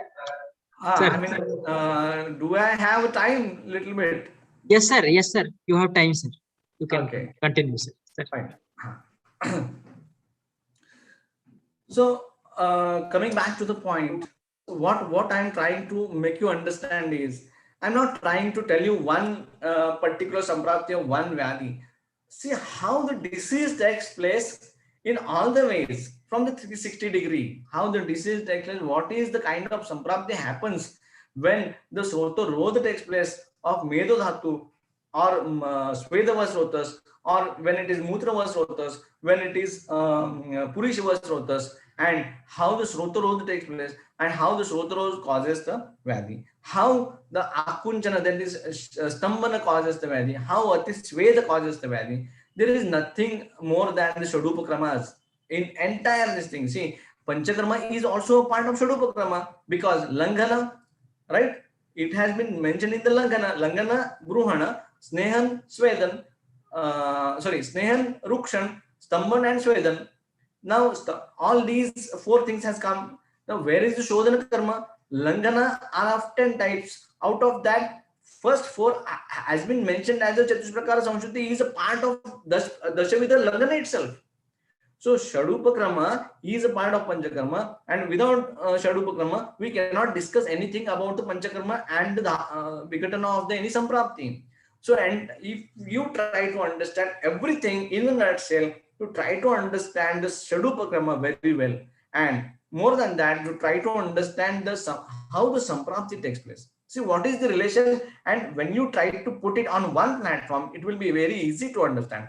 When you try to comparatively study Jwara as well as Kushta, you will come to know in Jwara there is a Svedava Srota Avrod. In Kushta they have mentioned a Asveda or Atisveda. So Svedava Srota is affected in both the Vyadhis. If there is a Asveda, it has to be related somewhere to the Jwara. And then we have to find the connection which Aushadhi is commonly used between Jwara as well as Kushta. So likewise, I will give you one more example about the Panchakarma. Now you see, I have given the fresh example about the Tikta Kshira Basti. So wherever the Tikta Kshira Basti is used in whichever arteries, if you see, you will find it in Patoladi Kshira Basti, in Jirna Jora Chikitsa, in Pittaj Gulma Chikitsa, in Astashrayana Vyadinam, in Vatrakta Chikitsa, in Pitta Yoni Vyapar. At least in Charak Samhita itself. And apart from that, if you try to find the Kshira Basti, you will find the Kshira Basti as a Yapan Basti Chikitsa, as a part of Shukra and Majjava Sroto Chikitsa. So that is how, if you try to compare it on one platform, all these Basti where it has been used. And then now you have, if you want to use any kind of Tikshna Basti, like Kshara Basti, Vaitarana Basti, which has been mentioned by the later acharyas, now you should try to first understand the basic, why I am giving the Vaitaran Basti, which dhatu I am considering, which dosha I am considering, and considering which avastha of the vyadhi I am considering, how many days I have to give the Vaitaran Basti. Is it that ki every time I have to give only Yoga Basti or Karma Basti? Is it not possible? I can give only 11 bastis. I can give 13 bastis. Not necessarily I should follow always those numbers 8, 15 and 30. Why should I do that? Depending on the patient's condition, depending on the severity, depending on the need of the patient, I have to shift the number. Depending, see Acharya, what does Acharya Vagbhata says? He said at least 3-5 Anuvasan Basti should be given before any first Niruha Basti, specifically when it is Vata Vyadhi. And most of the we treat Basti, we treat Vata Vyadhi with Basti itself. And when we are talking about the Kevala Vata Chikitsa, one we should not go with that particular process of Yoga Basti, first Anuvasan, then immediately Niruha and all. We should first try to do Snehan of that person with the proper 3 to 5 Anuvasan Basti. Only after 3 to 5 Anuvasan Basti, we should go for the first Niroha Basti. And if we try to follow that, you will get a difference in your routine practice and in your cases. What happens is many times what we think is a patient doesn't have time, but that is not the case. In cases where the patients are coming on the OPD basis also, if we call the patient on the every alternate day or every after 2 days, it is very convenient for the patients also to come after 2 days for the Anuvasan Basti. That too in the Varsha Rutu, they have to come in the evening after finishing all the day-to-day work. They can do that. So what will happen is the proper process will be followed. If the proper process of the Panchakarma is followed, then only we can imagine the proper output of that. Coming back to the Samprapti Vikatana part. So I try to explain you how the Samprapti takes place in general, and what is the role of Avrodha, what is the role of Sankocha, what is the role of Dhatukshay, and how now the Panchakarma comes. See, whenever we have to remove the Avrodha, then we have to do some karma, because when there is a Bahudosha Avastha, the only Aushadhi, only Ahara, only Vihara is not sufficient. What I always believe is a very important chapter in terms of Panchakarma is Urustamba, where the Panchakarma is contraindicated. Because if you try to understand the Samprapti of Urustamba, you will be able to understand a lot of do's and don'ts about the Panchakarma. See what they have mentioned in the Urusthana, Vata gets avrutta by Meda and Kapha, right? So what logically, what is the Chikesa Sutra? What should be the Samprapti step? The first thing is we have to remove the Avrodha of Kapha and Meda. Now, why it is difficult?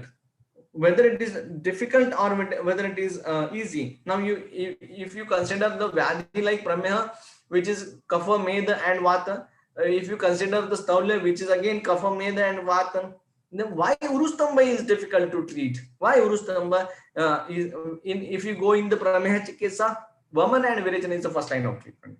Without doing Vaman and Virechana, nothing has been told. Only thing is we have to consider Bala of the patient. If the Bala is not okay, if the patient is not fit, only then you should go for the Chikitsa. Otherwise, you should always go for the Vaman and Virechana. Why that is not been mentioned in the Urustamba?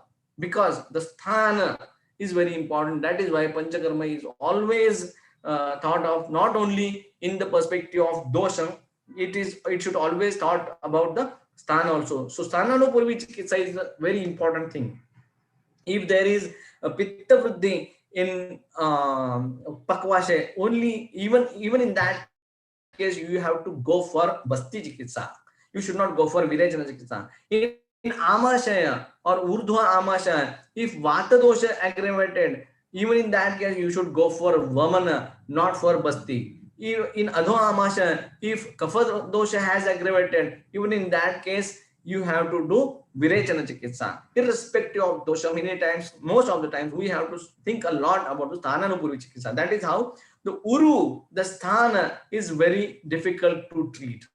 That is why what we have to do is then the rukshana is the important chikitsa. Now we always call it as panchakarma is contraindicated. Of course, panchakarma is contraindicated from Vamana to basti or Vamana to nas. That karma is contraindicated. But purva karmas like rukshana karma is very important. Now, in this rukshana karma, I will tell you one thing, important thing. What we do practice is dhanyamradhara and podikari, the churna potli sveda or ruksha potli sveda is very important tool to treat and to do any kind of rukshana chikitsa, which gives a lot of confidence to the patient as well as doctors, because it gives immediate good output.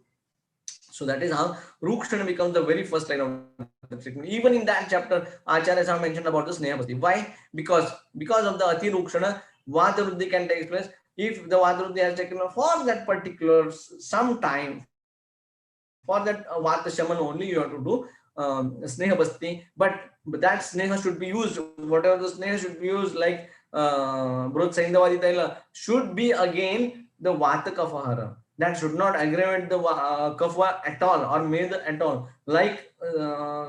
Likewise, we have to select the kalpa. So this is how we have to understand Samprapti Urustamba. Now, why they are arranged in those sequence? First is Urustamba, then Vatavadi, then Vatarakta, and then Yoni Vapar.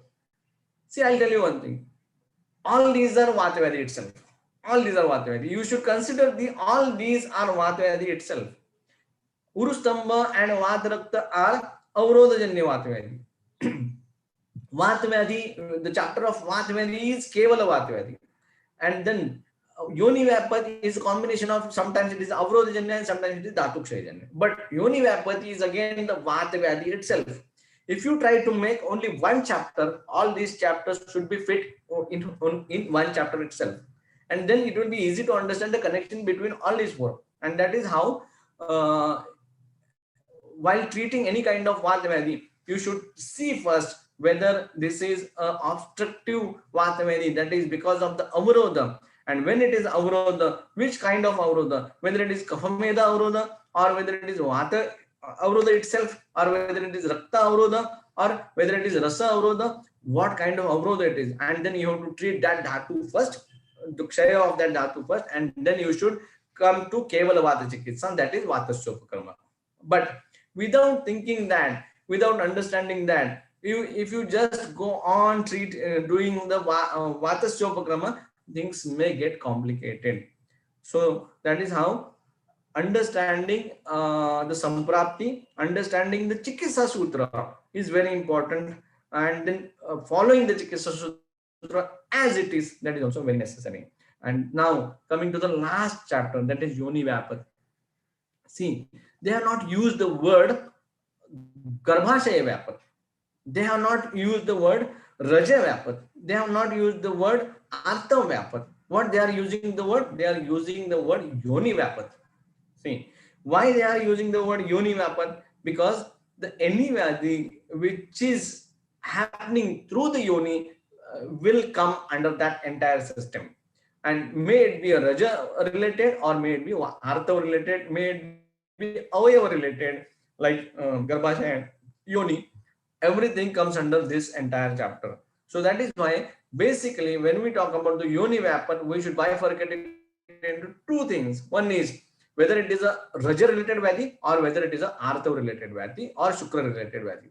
If it is Shukra related Vyadi, then we should think about the infertility, Vandyatva like cases. If it is a Raja related Vyadi, we have to look for the amenorrhea or delayed menses, PCOD like conditions. We have to think of that. When we talk about the Raja, we should think about the Rasa. When we talk about the Rasa, we should think about the Kapha. Not only always Kapha, but Kapha is there always, a little bit or more.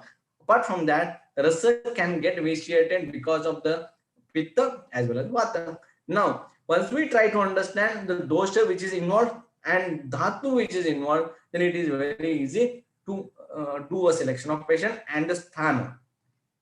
Dosha, dusha and sthana, depending on these important factors. Now the fourth thing coming in the chapter, in the Chikitsa, very important thing is that is bala. Bala of the patient, bala of the roga as well as rogi, both. And depending on that, whether you should be giving the Shodhana Chikitsa or not, that is very, very important. So I have already mentioned about the Shodhupa Karma and the Vyadi, how the Vyadi takes place.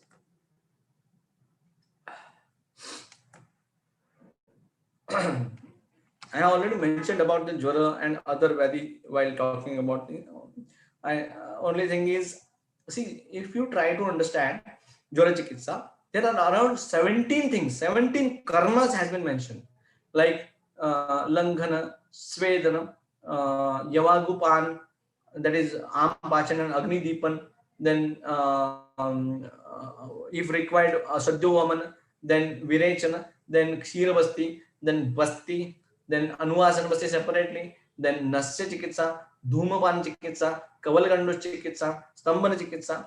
There are around 17 to 18 karmas has been mentioned. So how we should understand these karmas, these pancha karmas to treat a patient, to treat a disease. First thing is the role of karma in doing the Samprapti Vigatana, we should understand. And second thing is what karma is necessary for the Avasthika Chikitsa. And in some cases, for example, you are treating a Vata Kapha Jwara. And if you see the Lakshana of Vata Kapha Jwara, you will find the Pratishaya and Kahasa in the Vata Kapha Jwara. And if you see Ulta, आप अगर ऐसे देखेंगे कि आपके पास जो patient आया है, what they are complaining is Pratishaya and Kahasa, and then they are telling that they are also having the Jwara. So when patient is presenting it this way, doctor may feel that it is a Pratishaya, it is not Jwara, but actually it is Vata Kapha Jwara.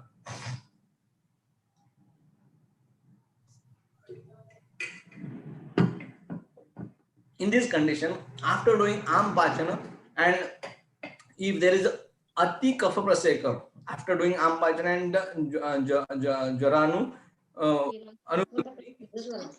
then at that time you have to do Nasya Karma, that is a Avastik Chikitsa. Apart from that, whatever has been mentioned as some Chikitsa Sutra, you just have to go on following that.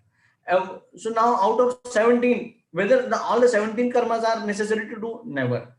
Some of those are Avastik Chikitsa, some of those are told if the Vyadi gets complicated and Upadrava happens and the Vyadi gets Uttarota Dhatugata, only in that case some of the Chikitsa has been told. So once you understand the Samprapti in a very small way, I mean, you should know the steps of the Samprapti and you should understand the Vigatana of that, the exactly opposite to that. For example, what is the Chikisa Sutra of Jwara? Langanam Swedanam Kalo Yavago Tiktakorasaha. See, the Jwara, the Vyadhi in which there is Tapavruddhi, in such a Vyadhi, they are telling us to do the Sweda, right? So how to explain it? Because the Swedan itself will again aggravate the Tapa. Why are you telling to do that? In other way, sometimes we see the people are putting the cold strips on the forehead.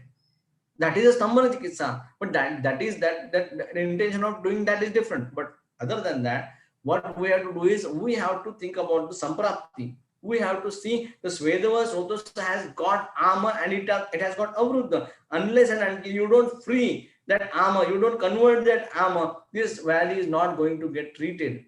And that is how when the Jwara occurs, and if you try to do the stambhana of Jwara, then what will happen? The Jwara will not get vanished completely from the Dhatu and from the Svedava Srotas. That will lead to later various Vyadhis and as a Upadrava of that. In Jwara, Charaka has mentioned a very beautiful quotation. I will just mention that Adhishete Yatha Bhumi Bijam Kale Charohati. What Charaka says in the first chapter itself is how the bija is lying there. If you are not rooting out the kachra completely, and bija of that kachra is lying there in the farm, when it gets the favorable condition, it will grow as something, some bigger valley or some bigger tree.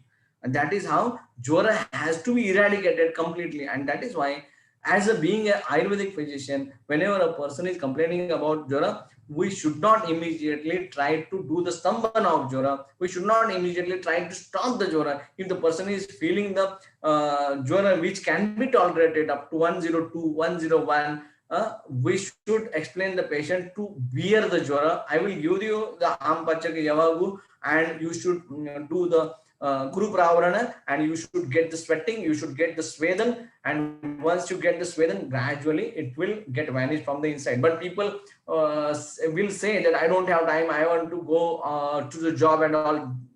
Namaskar, you are not my patient. My treatment will not be acting like that. Now, we can also do the Abhyantara, Ampachana, Abhyantara, Svedan also by giving the Sveda Pravartaka Aushadhi. A very famous example is the Tribhuvan Kirtiras.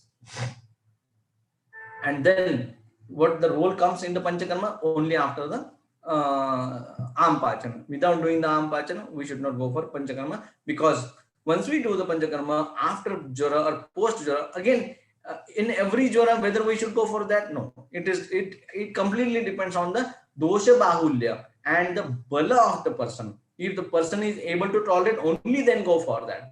Bala is a very important factor for the assessment of a person, for the assessment of the patient every time. Likewise, you should understand and try to understand every dosha. I will highlight only one or two things now and I will stop. See, in Vata Grahani Chikitsa, what they have mentioned, different thing, a peculiar thing, Acharya Charan, is Sneha Pana Purvak Basti.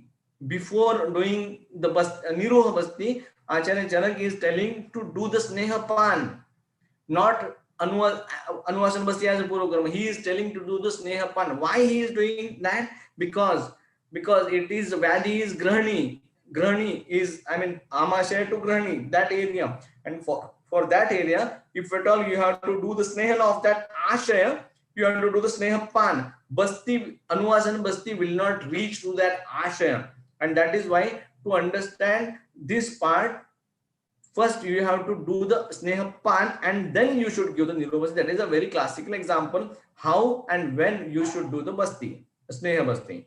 And when the Ashaya, Pakvashaya is affected, then only you should go for Anuvasan Basti.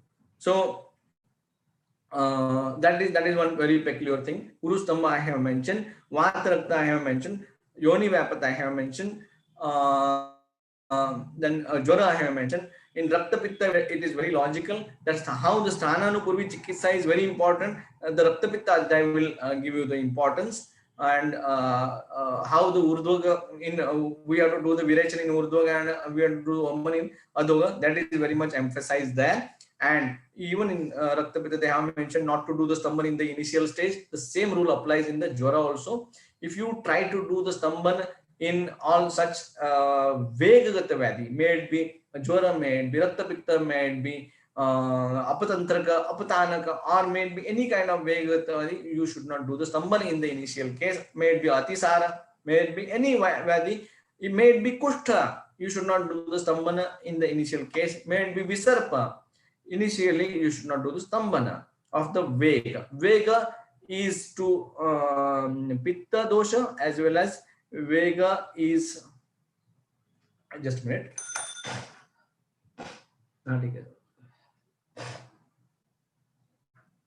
Vega is to Saraguna or Pitta dosha, Vega is to Vayu. And when there is Gati, you should not stop it immediately. And more important thing I have mentioned about the Prameha, what you should think about the Shaithilya. And because of the Shaithilya and Bahu dosha avastha, without performing Vaman and Virachan, other treatment will not be that much Faladayi. That is why if you are treating a Prameha patient only with the Shamana Aushadhi, many times that becomes Yappe and you have to maintain it for a long time. But if you do first Shodhana properly, and only after that, if you do the proper Ahar, Vihar and Aushadhi, then it will give a very long lasting and good results with the minimal medicines.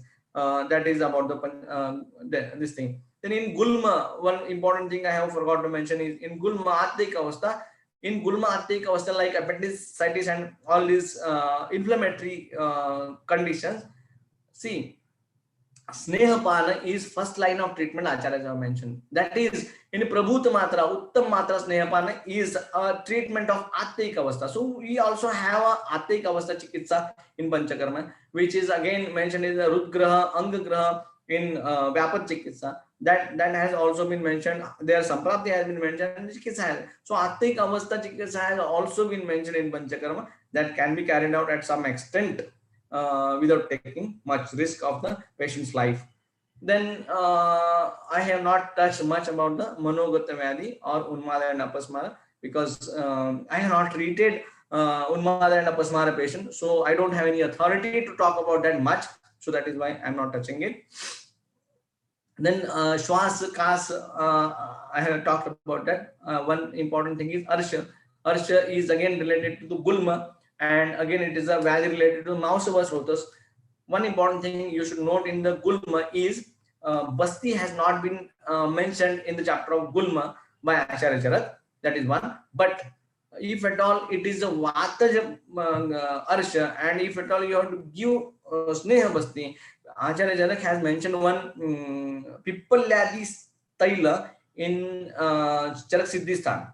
That Sneha can be used in Vata Arsha. Apart from that, I have mentioned about the Tiktakshir Basti, Kshara Basti, Vaikram Basti can be given only when there is a Prabhuta Ama, Kafameda Savrutta Vata.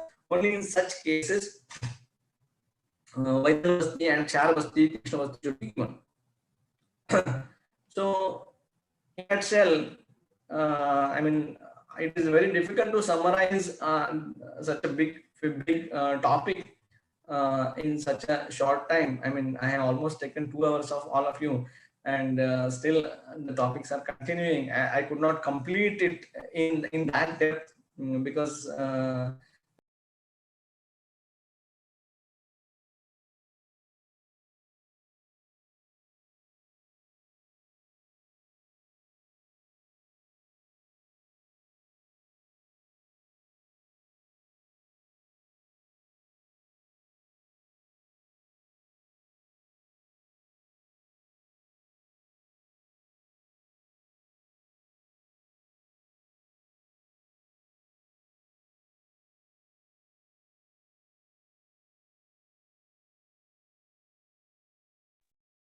Delegates, please bear with us.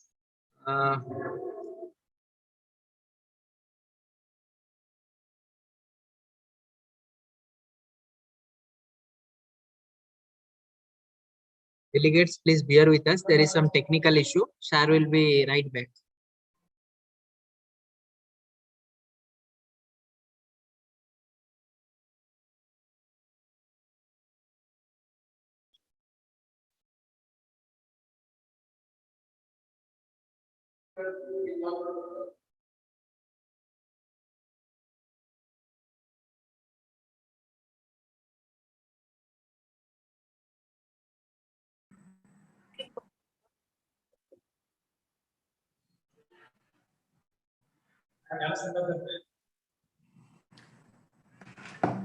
Hello, sir. I am visible. Yes, sir. Hello. Sir. Am I audible, sir? Yes, sir. Audible, sir. Yeah, just a minute. I'll take only 1 minute now. Sir. So, just to summarize the things, what is the very important thing about the Panchakarma Chikitsa is what is the Puru Karma in as per the broadly is very important thing is we should selection of patient is very important, and selection of medicine and selection of karma. Then what is our Pradhan Karma? The preciseness in the classical procedure, we should not do any modification.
Hello, sir. Dr. Amul, sir. Delegates, please bear with us. There is some network issues. We'll be correcting it right back. Sir will be joining right back. Please bear with us.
Hello. Yes, sir. Yes, I'm sorry. Because of the connectivity, it got disconnected in between. Sir, no problem, sir. I'm done almost. My overall presentation is completed. Whatever I wanted to present, share my views. That's it. Thank Yes, you sir. so much, sir. Okay. Thank you so much. For inviting me first. That is one thing. And more than thanking you to me, it is my honor and pleasure. Okay, sir. Thank you so much, Dr. Amol Patel, sir. Sir has given a wonderful talk, a very informative and a outstanding talk on the role of Panchakarma in the breakdown of pathophysiology of various disorders. We all enjoyed the session, sir. Probably I'm not able to see any questions in the chat box. If anybody has any question in the chat box, you can please put it here.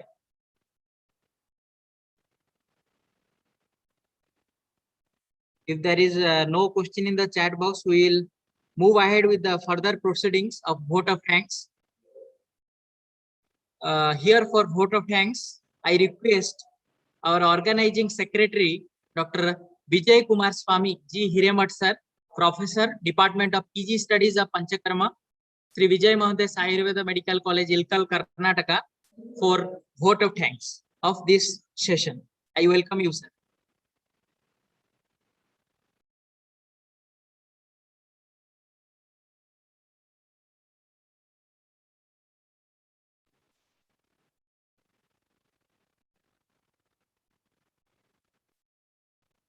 Good afternoon to all. So today, as a part of Karma Smriti 2021, we have completed this sixth webinar today. So with us, eminent speaker, today's eminent speaker, Dr. Amol Patil sir, has covered I think almost all the aspects of the Samprapti. Especially he has concentrated on the Samprapti and regarding each and every aspects of especially that Snehana and Svedana, Vamana, Virechana. So he has mentioned all the Samprapti Vigatanas with respect to different diseases. I thank him, and because instead of his busy schedule, he has given a consent for today's lecture. And I thank Dr. Amol Patil sir for giving us a very informative speech. Very informative speech. So I thank you. Thank once again you, sir. So I thank our beloved principal sir for giving us this particular motivation in conducting such activities in our day-to-day activities. And similarly, I thank our management members. I thank our staff members, those who have supported us in doing this webinar series. I thank lastly all the delegates. Because of them only this particular webinar is going to be successful. So thank one and all, everyone. Thank you, Anand. Thank you.